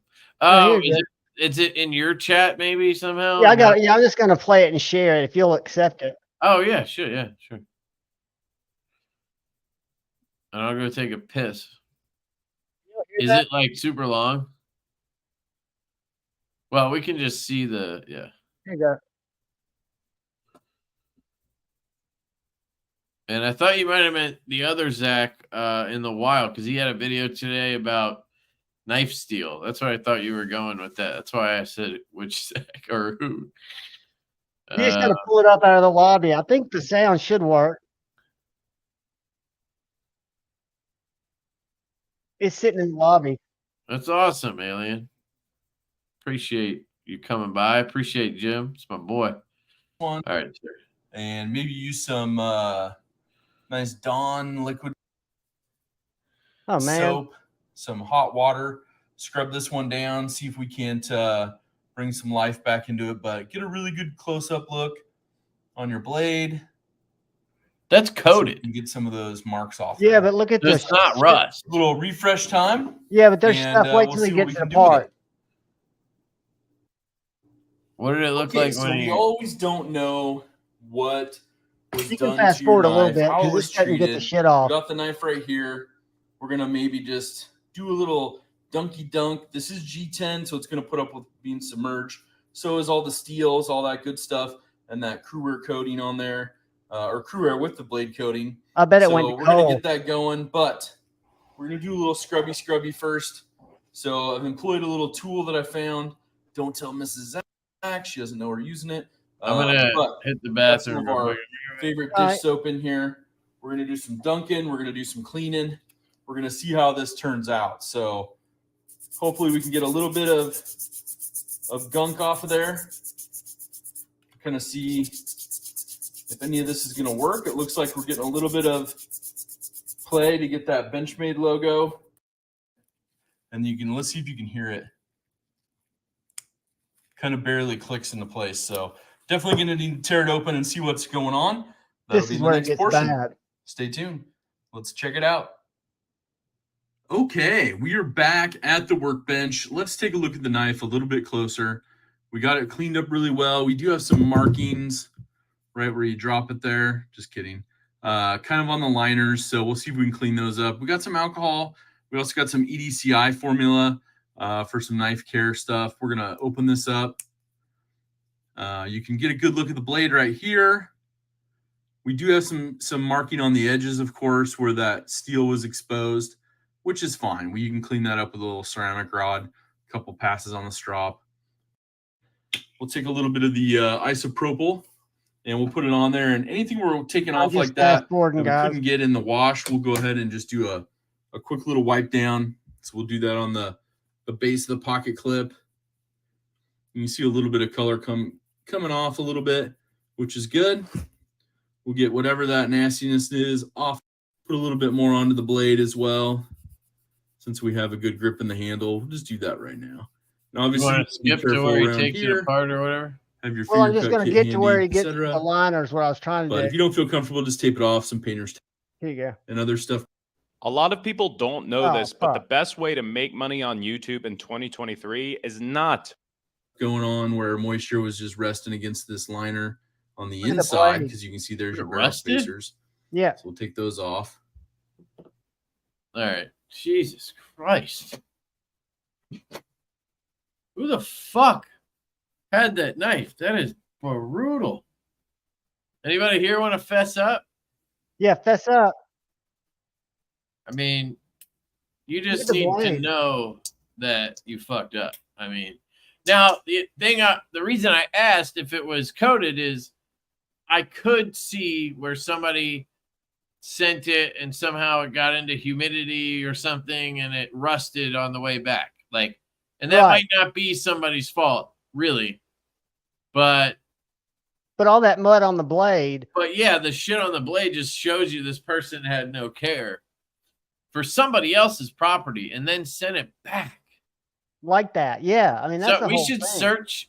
You ready? Let's do this. Hold on. Let's do this. All right, we're gonna go to YouTube. We're gonna search.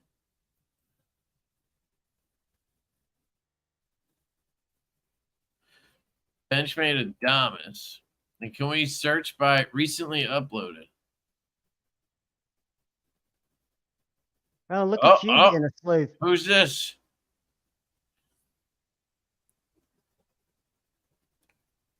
Was this 5 days ago? 5 days ago? 5 days ago? It would probably be somebody that we would know, wouldn't it? Right. That's what I'm hoping we find a red. It was a red one, right? Oh, to you lone nut. No, it Oh, was, no, it wait. was black. It It's was black. Okay, wait, I'm going back.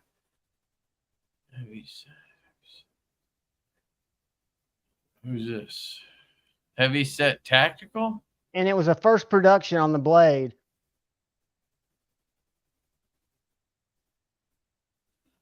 That's from That's from Blade HQ, so he bought Yeah, that that. didn't come from. Sorry, I was looking for a red one the whole time. No, it's black and it's a first production. These are from Blade HQ. All right. Keep going. There's that. No more results. Well, maybe he loaned it to a local buddy or something. What if it was Hypnos? But you could tell when he gets down and sees the washers, he was disappointed. Was it Roll? Ooh. Nope, he bought it. First words where I bought it. Was it Blade HQ? All right, I give up, but that was fun for a second. That was a good thought. That was a good way to I back was going to play detective there. Sounds like a prank Justin would do to Zach. Who's Justin? OCD for EDC. Oh. Brashear Beer. How do I make money on YouTube? We need to know. I don't know, man. You just spend hours and hours and hours of your life and make videos and post them and hope people watch them. And then I am going to have a conversation with you when you get settled about a couple and then make things. not much off of it from YouTube and plug links. My all of my shit is fucking in the toilet right now. It's been pretty rough the last month or two. I'm hoping that it's just summer and people are not buying stuff and they're, not watching stuff because they're out, And part of it is because I've been dealing with all this other stuff. I haven't been posting as many. Dude, life is more I don't important. know, You're doing fine. Look, we just had a post up here. Josh War says this guy has a Benchmade Adamas and seems like the type of ice hot. Let's see what his video looks like. Knife sleuth.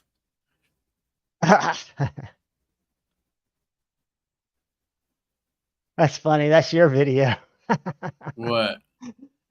Josh Worth said, this arsehole has a Benchmade Adonis. Seems like the type, and it's your video. I just popped it in to see what it was. Yeah, Andrew, email info@devoknives.com and just shoot me the correct address and your order number. Better yet, just forward your order confirmation email to us, or you could probably just reply to it and give us your address. I'll update it and send you a new confirmation.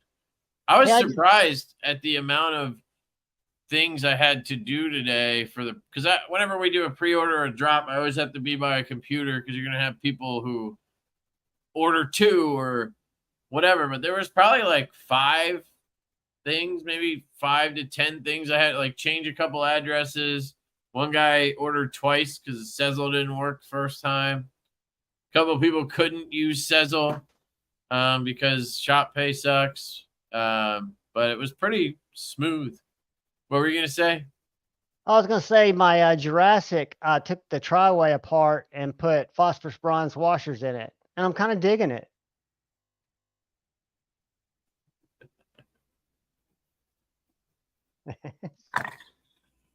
Oh, fuck. I think I deserve the ball sack now. Can I move it? There. It used to be 4,000 hours. I got this, Jesse.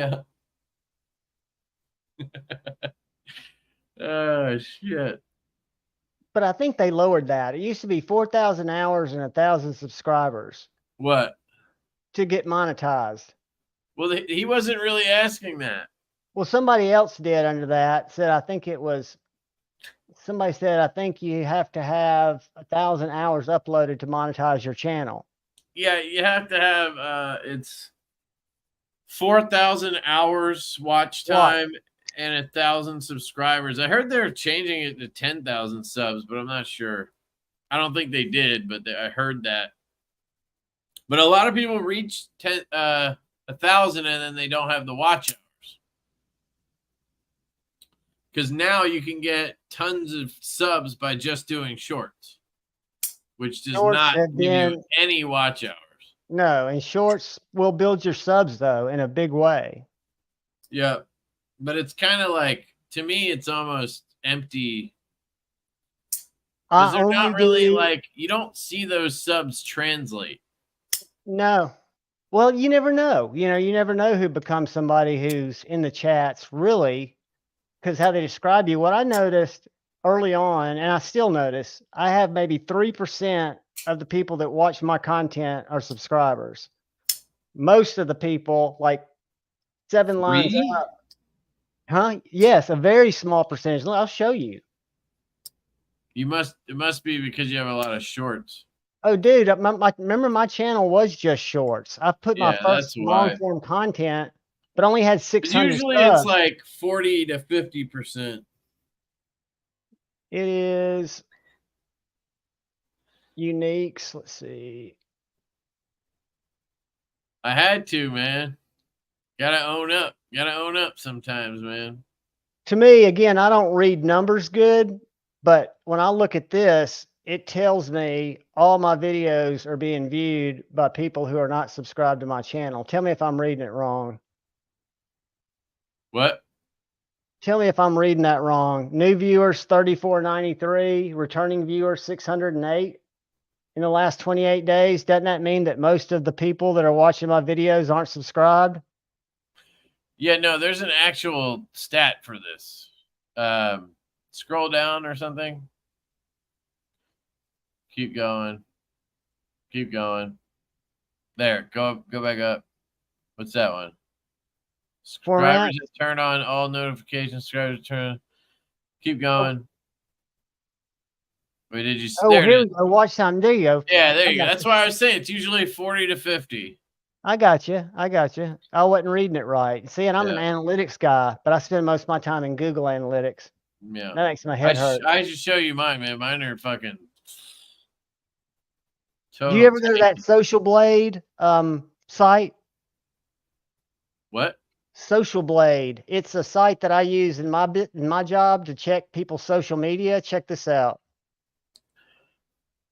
It gives you projections like 5 years out. So this is just pulling up mine. We can pull up yours if you want to. But if I share this, this is a third-party site where you just drop your YouTube handle in there. And it goes in and it pulls up all your daily stats up to today. But what's cool about it is you can go up here to future projections, and based on what you're doing now, because that's how analytics works, it'll tell you when you're going to reach 4,700, when I'm going to reach 10,000. It guesstimates me at 10 months. All right, It look tells me me up. I'm going to. Did that have the All right. stout over there? The Oh, what? recent videos. That's why. All right, look me up. All right. Let me get you from YouTube, and then I want to drop you in here. Hold on. You're a B plus. Is that what it said? B minus. What is that based on? It's an A to S scale. B minus is pretty good. I mean, it's not as good as a B plus or an A, but it's just like when you were in school, right? Mine's gonna be like a C. No, yours, dude, your YouTube kills. I No. remember when you had, let's see. I mean, I'm definitely not the worst, but lately it feels like it. Where's that share button? You're sharing right now. Yeah, but I need to copy this, and I need to go All back over here. Did you see? Did I go back here? What? Can you see the Social Blade? I'm seeing it right now. Javon, Okay. it's on your screen, dude. There you go. See? You're doing good, dude. Fucking bullshit. I'm tied with you. You're not tied with me. Look at your earnings. Let's look at your future Says B, projections. what is my earning? Where's the earnings? 66 to 1.1. This is just ad revenue. What kind of fucking number is that? It's like the whole It's a spectrum. range. It's going to give you a range like that because again, it doesn't know. It But if doesn't you know look at your shit, so future why projections, does it even matter? It Look, thinks I'm gonna have 20 in 2 months. Does that mean so that means my shit's gonna go back up, is what it's saying. exactly, and it's looking at long term because if you go back to this first page, Wait, look go how back long. down. Wait, go back down. What am I gonna be at? All right, let me go back. Hold But on, if let you'll me just notice, see that. you've been active since 2020. Yeah. And you probably started. See, I've been active since 2010. I uploaded like 4 videos for my daughter when she was in school that I just got sat there. 7 million views. That's not bad. All right. No, let's dude. go- I mean, and this is a good site. It's called Go Social back Blade. down. Let me see. Yeah, but the problem is now I'm not gonna do anything anymore because I'm just gonna think that I'm just kidding.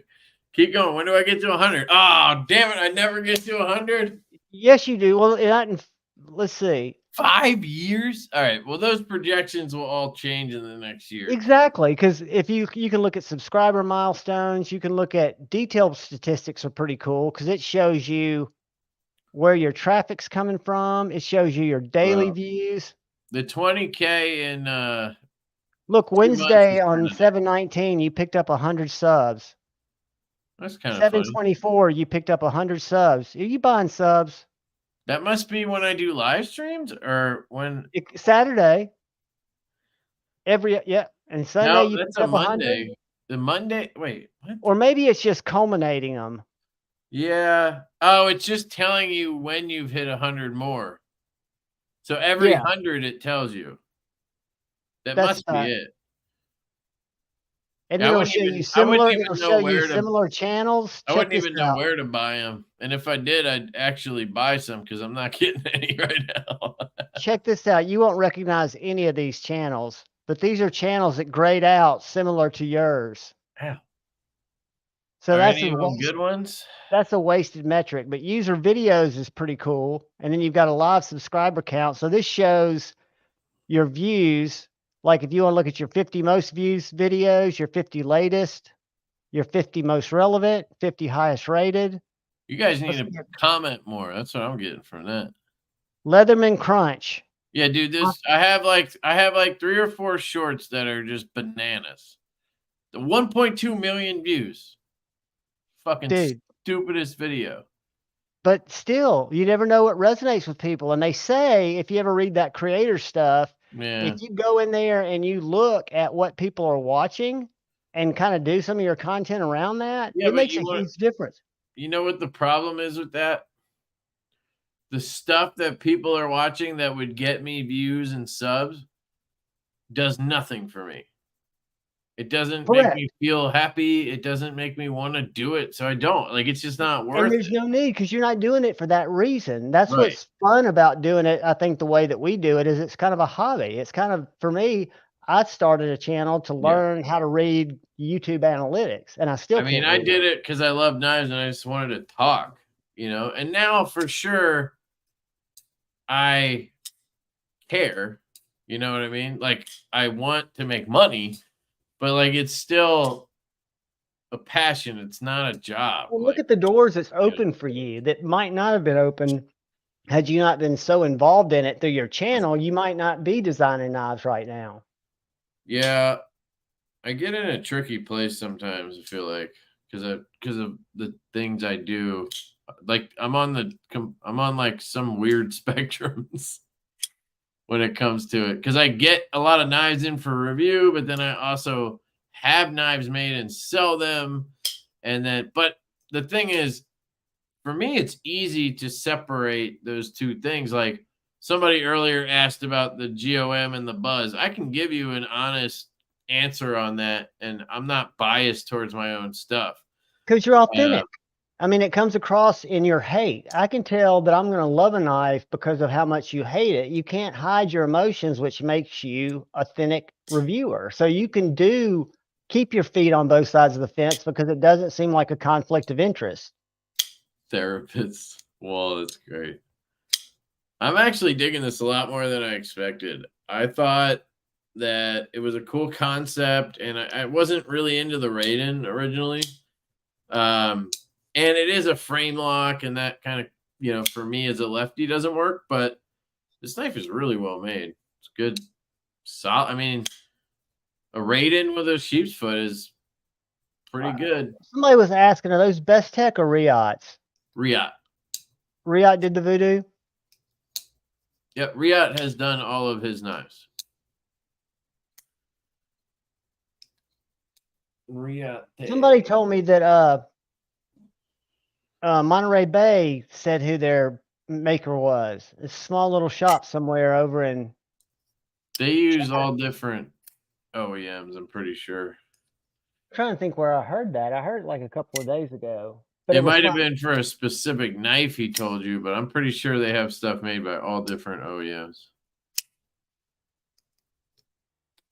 Has anybody heard from Brian lately? Transparent, is he doing okay? I knew he was taking a break.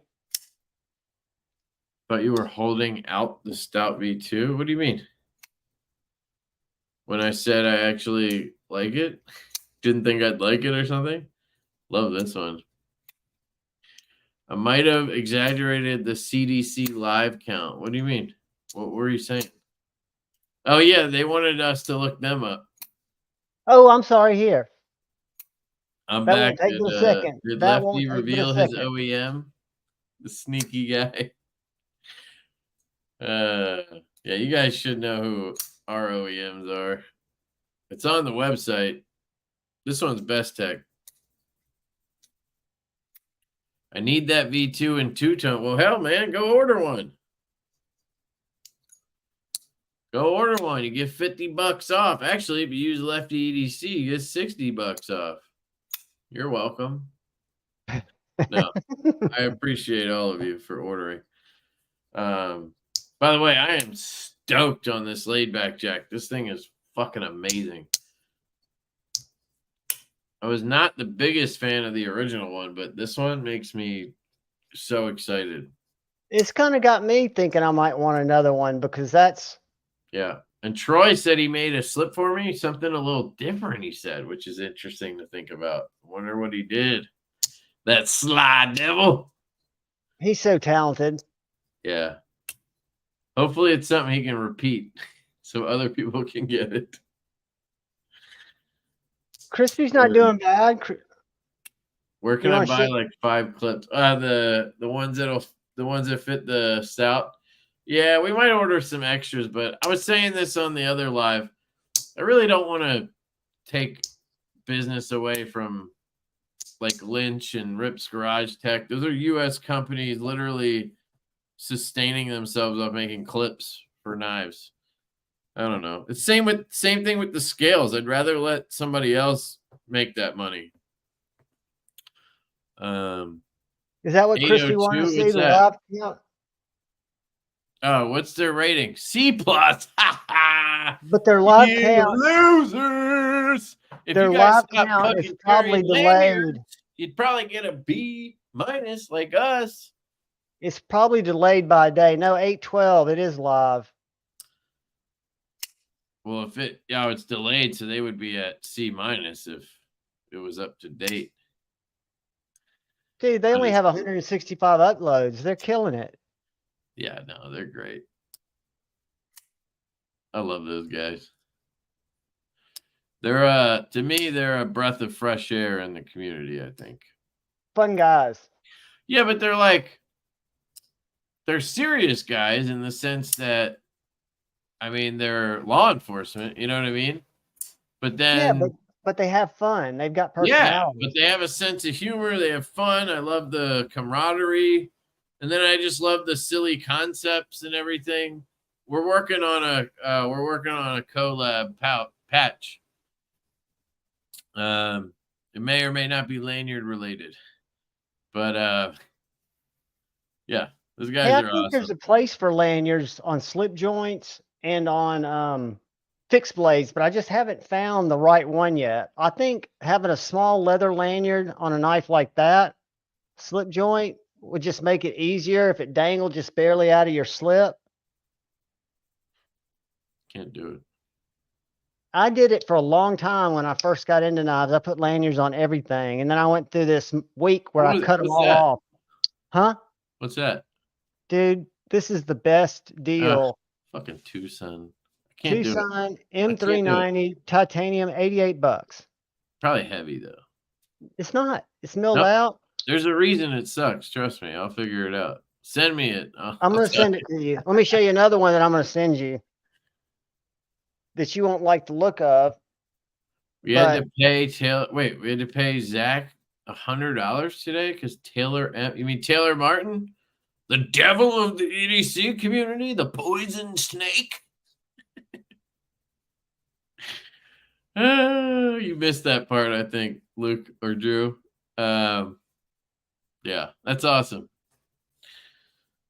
That one's fucking ugh. Dude, it's got a lizard chasing a butterfly on it. M390. To me, it looks like a side buster. It's got a very distinctive hashtag. But it should be in the trash can. So. Dude, you just don't. You know these things don't have soul. You just can't get past that. I've got a penny for Tucson. Lately, I've been giving away in my member giveaways. No soul. Hey, we got offers on our house today, which is good. You got offers and backup offers, right? Sounds like it. We've only heard one of them, but there were 2 others and then more hopefully coming in. So we'll know more tomorrow. But we're still doing the showings tomorrow. I just feel bad for people looking for houses because we just went through it. The house went up Friday. And people could bid $30,000-$40,000 more tomorrow because they're in a situation where they need to close. But it's like the house went up yesterday, and we could literally cancel showings tomorrow because we have enough bids. But I feel bad doing that because I'm like, these people set up an appointment right away. I mean, they booked it on Friday, so I feel bad canceling and be like, well, you couldn't come till Sunday, so you can't even get your bid in if you wanted to. Well, as long as you're collecting contracts and earnest money, you can review all of those at the end of the day tomorrow, and you can determine. That's what I figure. Well, I'll talk to the realtor. And you don't have to do it just by price. You might find and people do this. They find an affinity for a family and they'll sell it to them for a little less because they feel like Right. they'll serve the house better. I really want, like, I want it to be like no inspection and shit like that. All cash would be nice too. So you don't have to worry about appraisals. You don't have to worry about inspections. But yeah, it's just And crazy. there's a lot right of that now with people relocating for other parts of the country. There are a lot of cash buyers that came from a more affluent part of the country that are looking to move now. Yeah. Well, and then you have like parents buying houses for kids and shit. So like there's reasons for all cash, or it might not be technical cash, but they're using a loan from something else that I don't know how that works, but raise the price, it's hot. But like, do you remember before COVID, or not even during COVID, I guess, but like remember when people used to like negotiate on houses? You'd be like, no, I'm not taking that offer, but if you add 10 grand, we'll do it. And then the other person bids another 5. And then like now it's like you get your offer in, put your best one in now, and there's 10 other ones, and you might They're get over list a lot of times. great. And car dealers are just starting to deal with that. And shit. Like, man, just crazy. Throw in the window units. Yeah, of course, dude. They're staying here. That's the ace. We were cranking them bitches for the showings. It just turned them all the way up, had all the doors open. Shit was it was like a fridge in here. Chilly on a hot day. You mean an auction? Yeah, Will. I mean, that's not unheard of right now. I mean, dude, that's normal. The one we got, we only went 25 over ish, 26 over on that one. But the other one we bid on right before, we got lucky. We got the second one we bid on, and it was the second house we saw but because we wanted it, we put the best offer we could in, and we waived all the shit, that you really don't want to, but you have to these days. But the first one was listed for 50. Yeah, we bid 50 over. Gator Aaron, that's part of the new reboot, buddy. And we didn't get it. Somebody else bid more than 50 over on that one. And there's a good chance that it was a big rental company. Or they waived inspections and maybe they bid the same we did or a little less and they got it. Because, if you have all cash or no inspection, that really bumps you up the list. If you're asking for inspection these days, you're just like barely even getting recognized unless you're the only offer. It's crazy. Lost my AC today, yeah. That would suck. Cash buyers are great. We sold our house last year to a family in California for cash, then used what we made on the deal to pay cash for our property that we now own outright. Nice. Who all picked up the V2? Y'all better save me a two-tone till I can snag it. Yeah, dude. Totally want to pick one up. Oh, shit. It says we have 0 sales. I guess it must have switched over to Sunday. Yeah, it's a new day because it's 12:10 where you are. Yeah, that's funny though. Can you go back and look at today's sales or yesterday's sales total? Yeah, go to yesterday. He's got that perp coming. 2,160 sessions. So 2,000 people on the site. Dude, that's a lot of traffic. I wonder how many uniques. Does it tell you how many uniques? How many different people were those sessions? I don't know. 9.25% conversion rate. That's huge. 215 orders and a good chunk of change. So, dude, that's a huge conversion rate. 4 to 6 is on the high side. Those are people coming there to buy. Yeah, well, I mean, with knife stuff like this, with drops, your rates are going to be high, I would think. Yeah, I would think so too. Yeah. Dude, anybody who bought a house right before the crazy shit happened, like if we had bought a house when we refinanced this one, we refinanced it during COVID for our rate is under 3%. Like it might even be under 2. I don't know. It's like 2.5% or something crazy. Now 7, like the rates are up over 7.25 now. If you bought a house at that point, you got great rates, good prices. Like, oh, I'd be so jealous. Puts you in a command Which- performance, man. Yeah. It makes timing makes all the difference in the world. Well, of course. Like if back then, I didn't even. I mean, we refinanced just so we could make the mortgage like around $1,000 to make it easy on us. Like, Right. you know, I'm tripling that now. Dude, that's life though. I mean, it happens Yeah. and you'll do it. It'll be fine.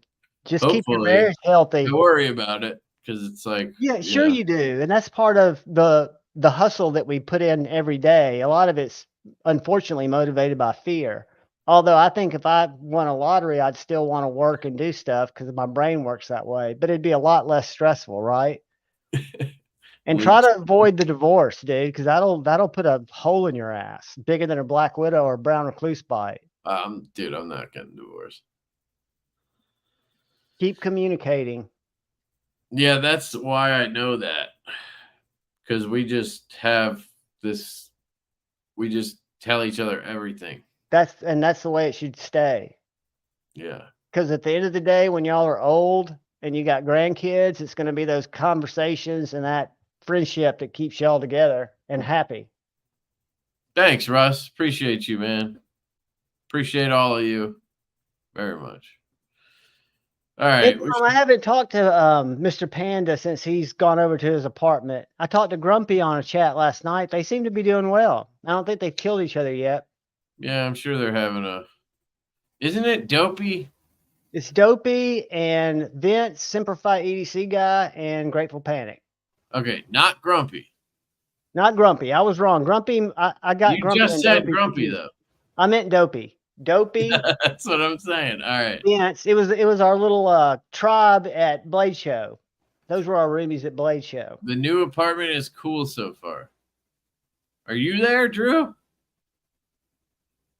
Maybe they live in that area. I think they do, actually.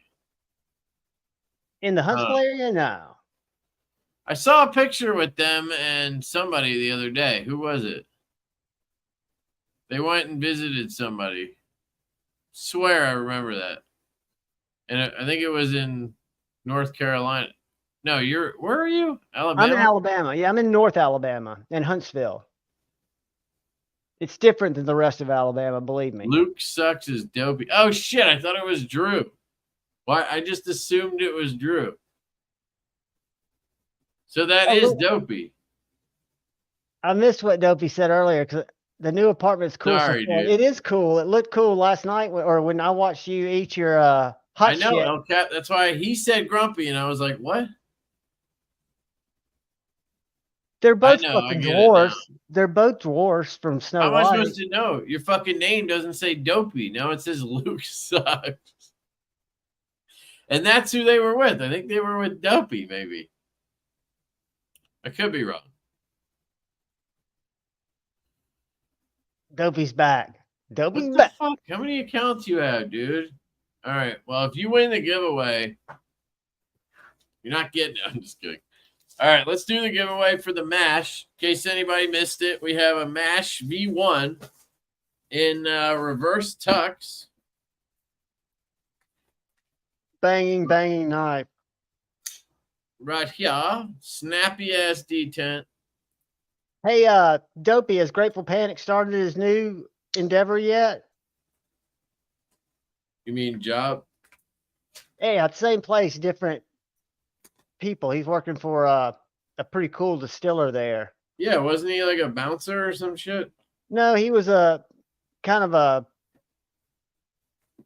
what would you call it? It's kind of a facility supervisor.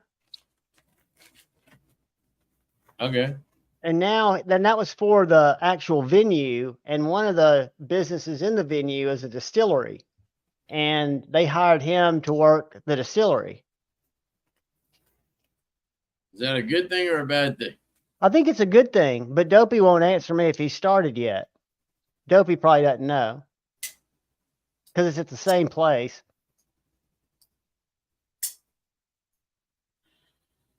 All right. Gotcha. What are we gonna do for a hashtag? You could do a hashtag, or let's do hashtag Stout V2. I did that last time, I think. Well, it's repetition, dude. Frequency. Don't you know anything about marketing? Nope. Yes, you do. You've been responsible for 80% of the shit I bought, and luckily you've got good taste. It's all natural ability though. I don't know shit about marketing. You do. Kind of 'Cause- seriously though. I don't. But- Like I never went to school for marketing or learned Neither did anything. I. Neither did I. But you know people, and people is marketing. You do it. Your personality is marketing personality. You can't train people to market. You can train people the different strategies that you can implement in a marketing campaign, but you can't teach people to be a marketer. AKA salesman. I'm gonna do Stout V2 for Dopey. Since Funny he's- thing is, I was literally the worst salesman ever. I can only sell shit I believe in. Always been that way.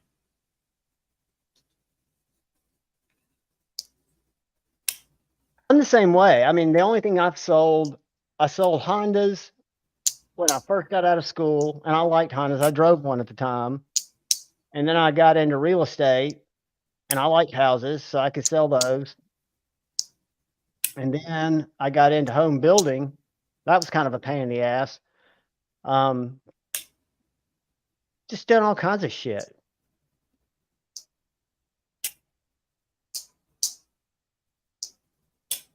But it's all the people business. You'll have so many different careers throughout your life, but they all come back to being a communicator and being able to identify with people. That's true. Different people. I tried to tell my daughter that in high school. You're not going to like half the fucking people you work with, but you've got to partner with them and look past that shit to be successful.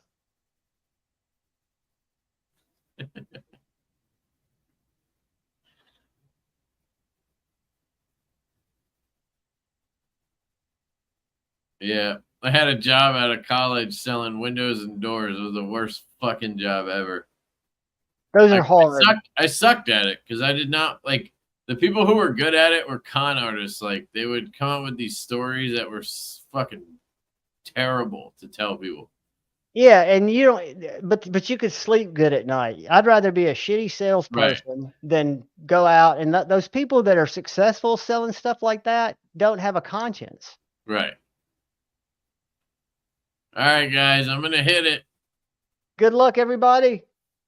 By the way, shout out to Work Knife Balance. I don't know if I said that earlier, but he gave me a little shout out, so I'll give him one. I don't even know if he's here, but sold Kirby vacuums after high school. That job cost me more to work there than the money I made. Guilt trip salespeople. Yeah, dude. These guys would come up with like, we used to have like this company they would donate to like Alex's Lemonade Stand, which is like a cancer charity thing. And this one dude literally would like roll up to houses in a wheelchair and pretend he had cancer to like get inside and then sell people windows and fucking doors. Like, and the like management would like tout this guy. It's like, what the fuck?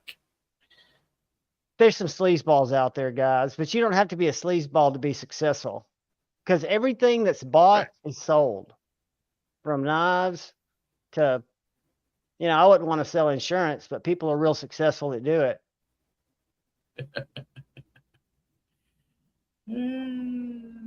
All right, here we go. Let's pull the trigger. I got to get to bed. I got to get up early to get out of the house.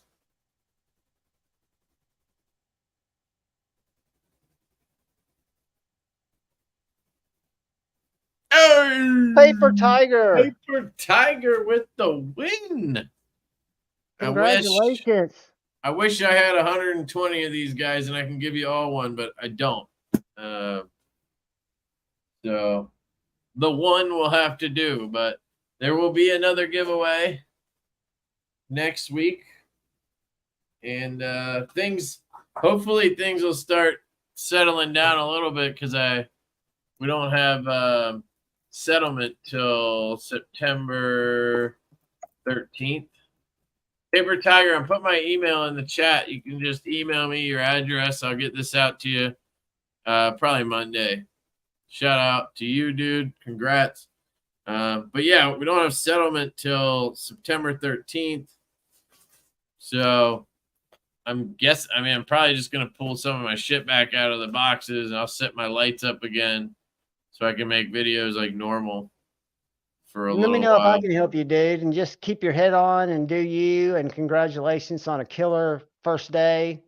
And congratulations on having settlement set up. You don't know how big that is. Dude, just the last week was very stressful. Like, I'm very even keeled, but like just thinking about the pre-order and how that was going to do, and thinking about selling the house and if we'd get an offer for because we kind of did it risky. We didn't buy the new house contingent on selling this one. We bought that house. Closing either way you looked at it, maybe having 2 mortgages for a little while. Right. Because there's nobody wants to take contingent offers right now. So if we had done it contingent, we probably wouldn't have got the house.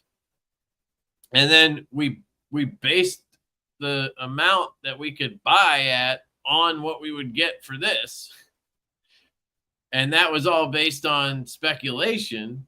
So, but you speculated accurately, dude. Well, I gotta say, our realtor is absolutely fantastic. She is wonderful. She really hasn't steered us wrong at all. So, she's been great. Is she a buyer's rep, or is she also a seller's agent? I think she does. I mean, she obviously does both because she's right. But she's y'all's. She represents y'all in these transactions, right? Yeah, she's like a family friend of my wife's or whatever. That's how we found her. But that makes all the difference in the world, dude. Somebody to knock those roadblocks down for you and tell you how it works, because so much of it's legalese. It's just so much stuff that you wouldn't even think about.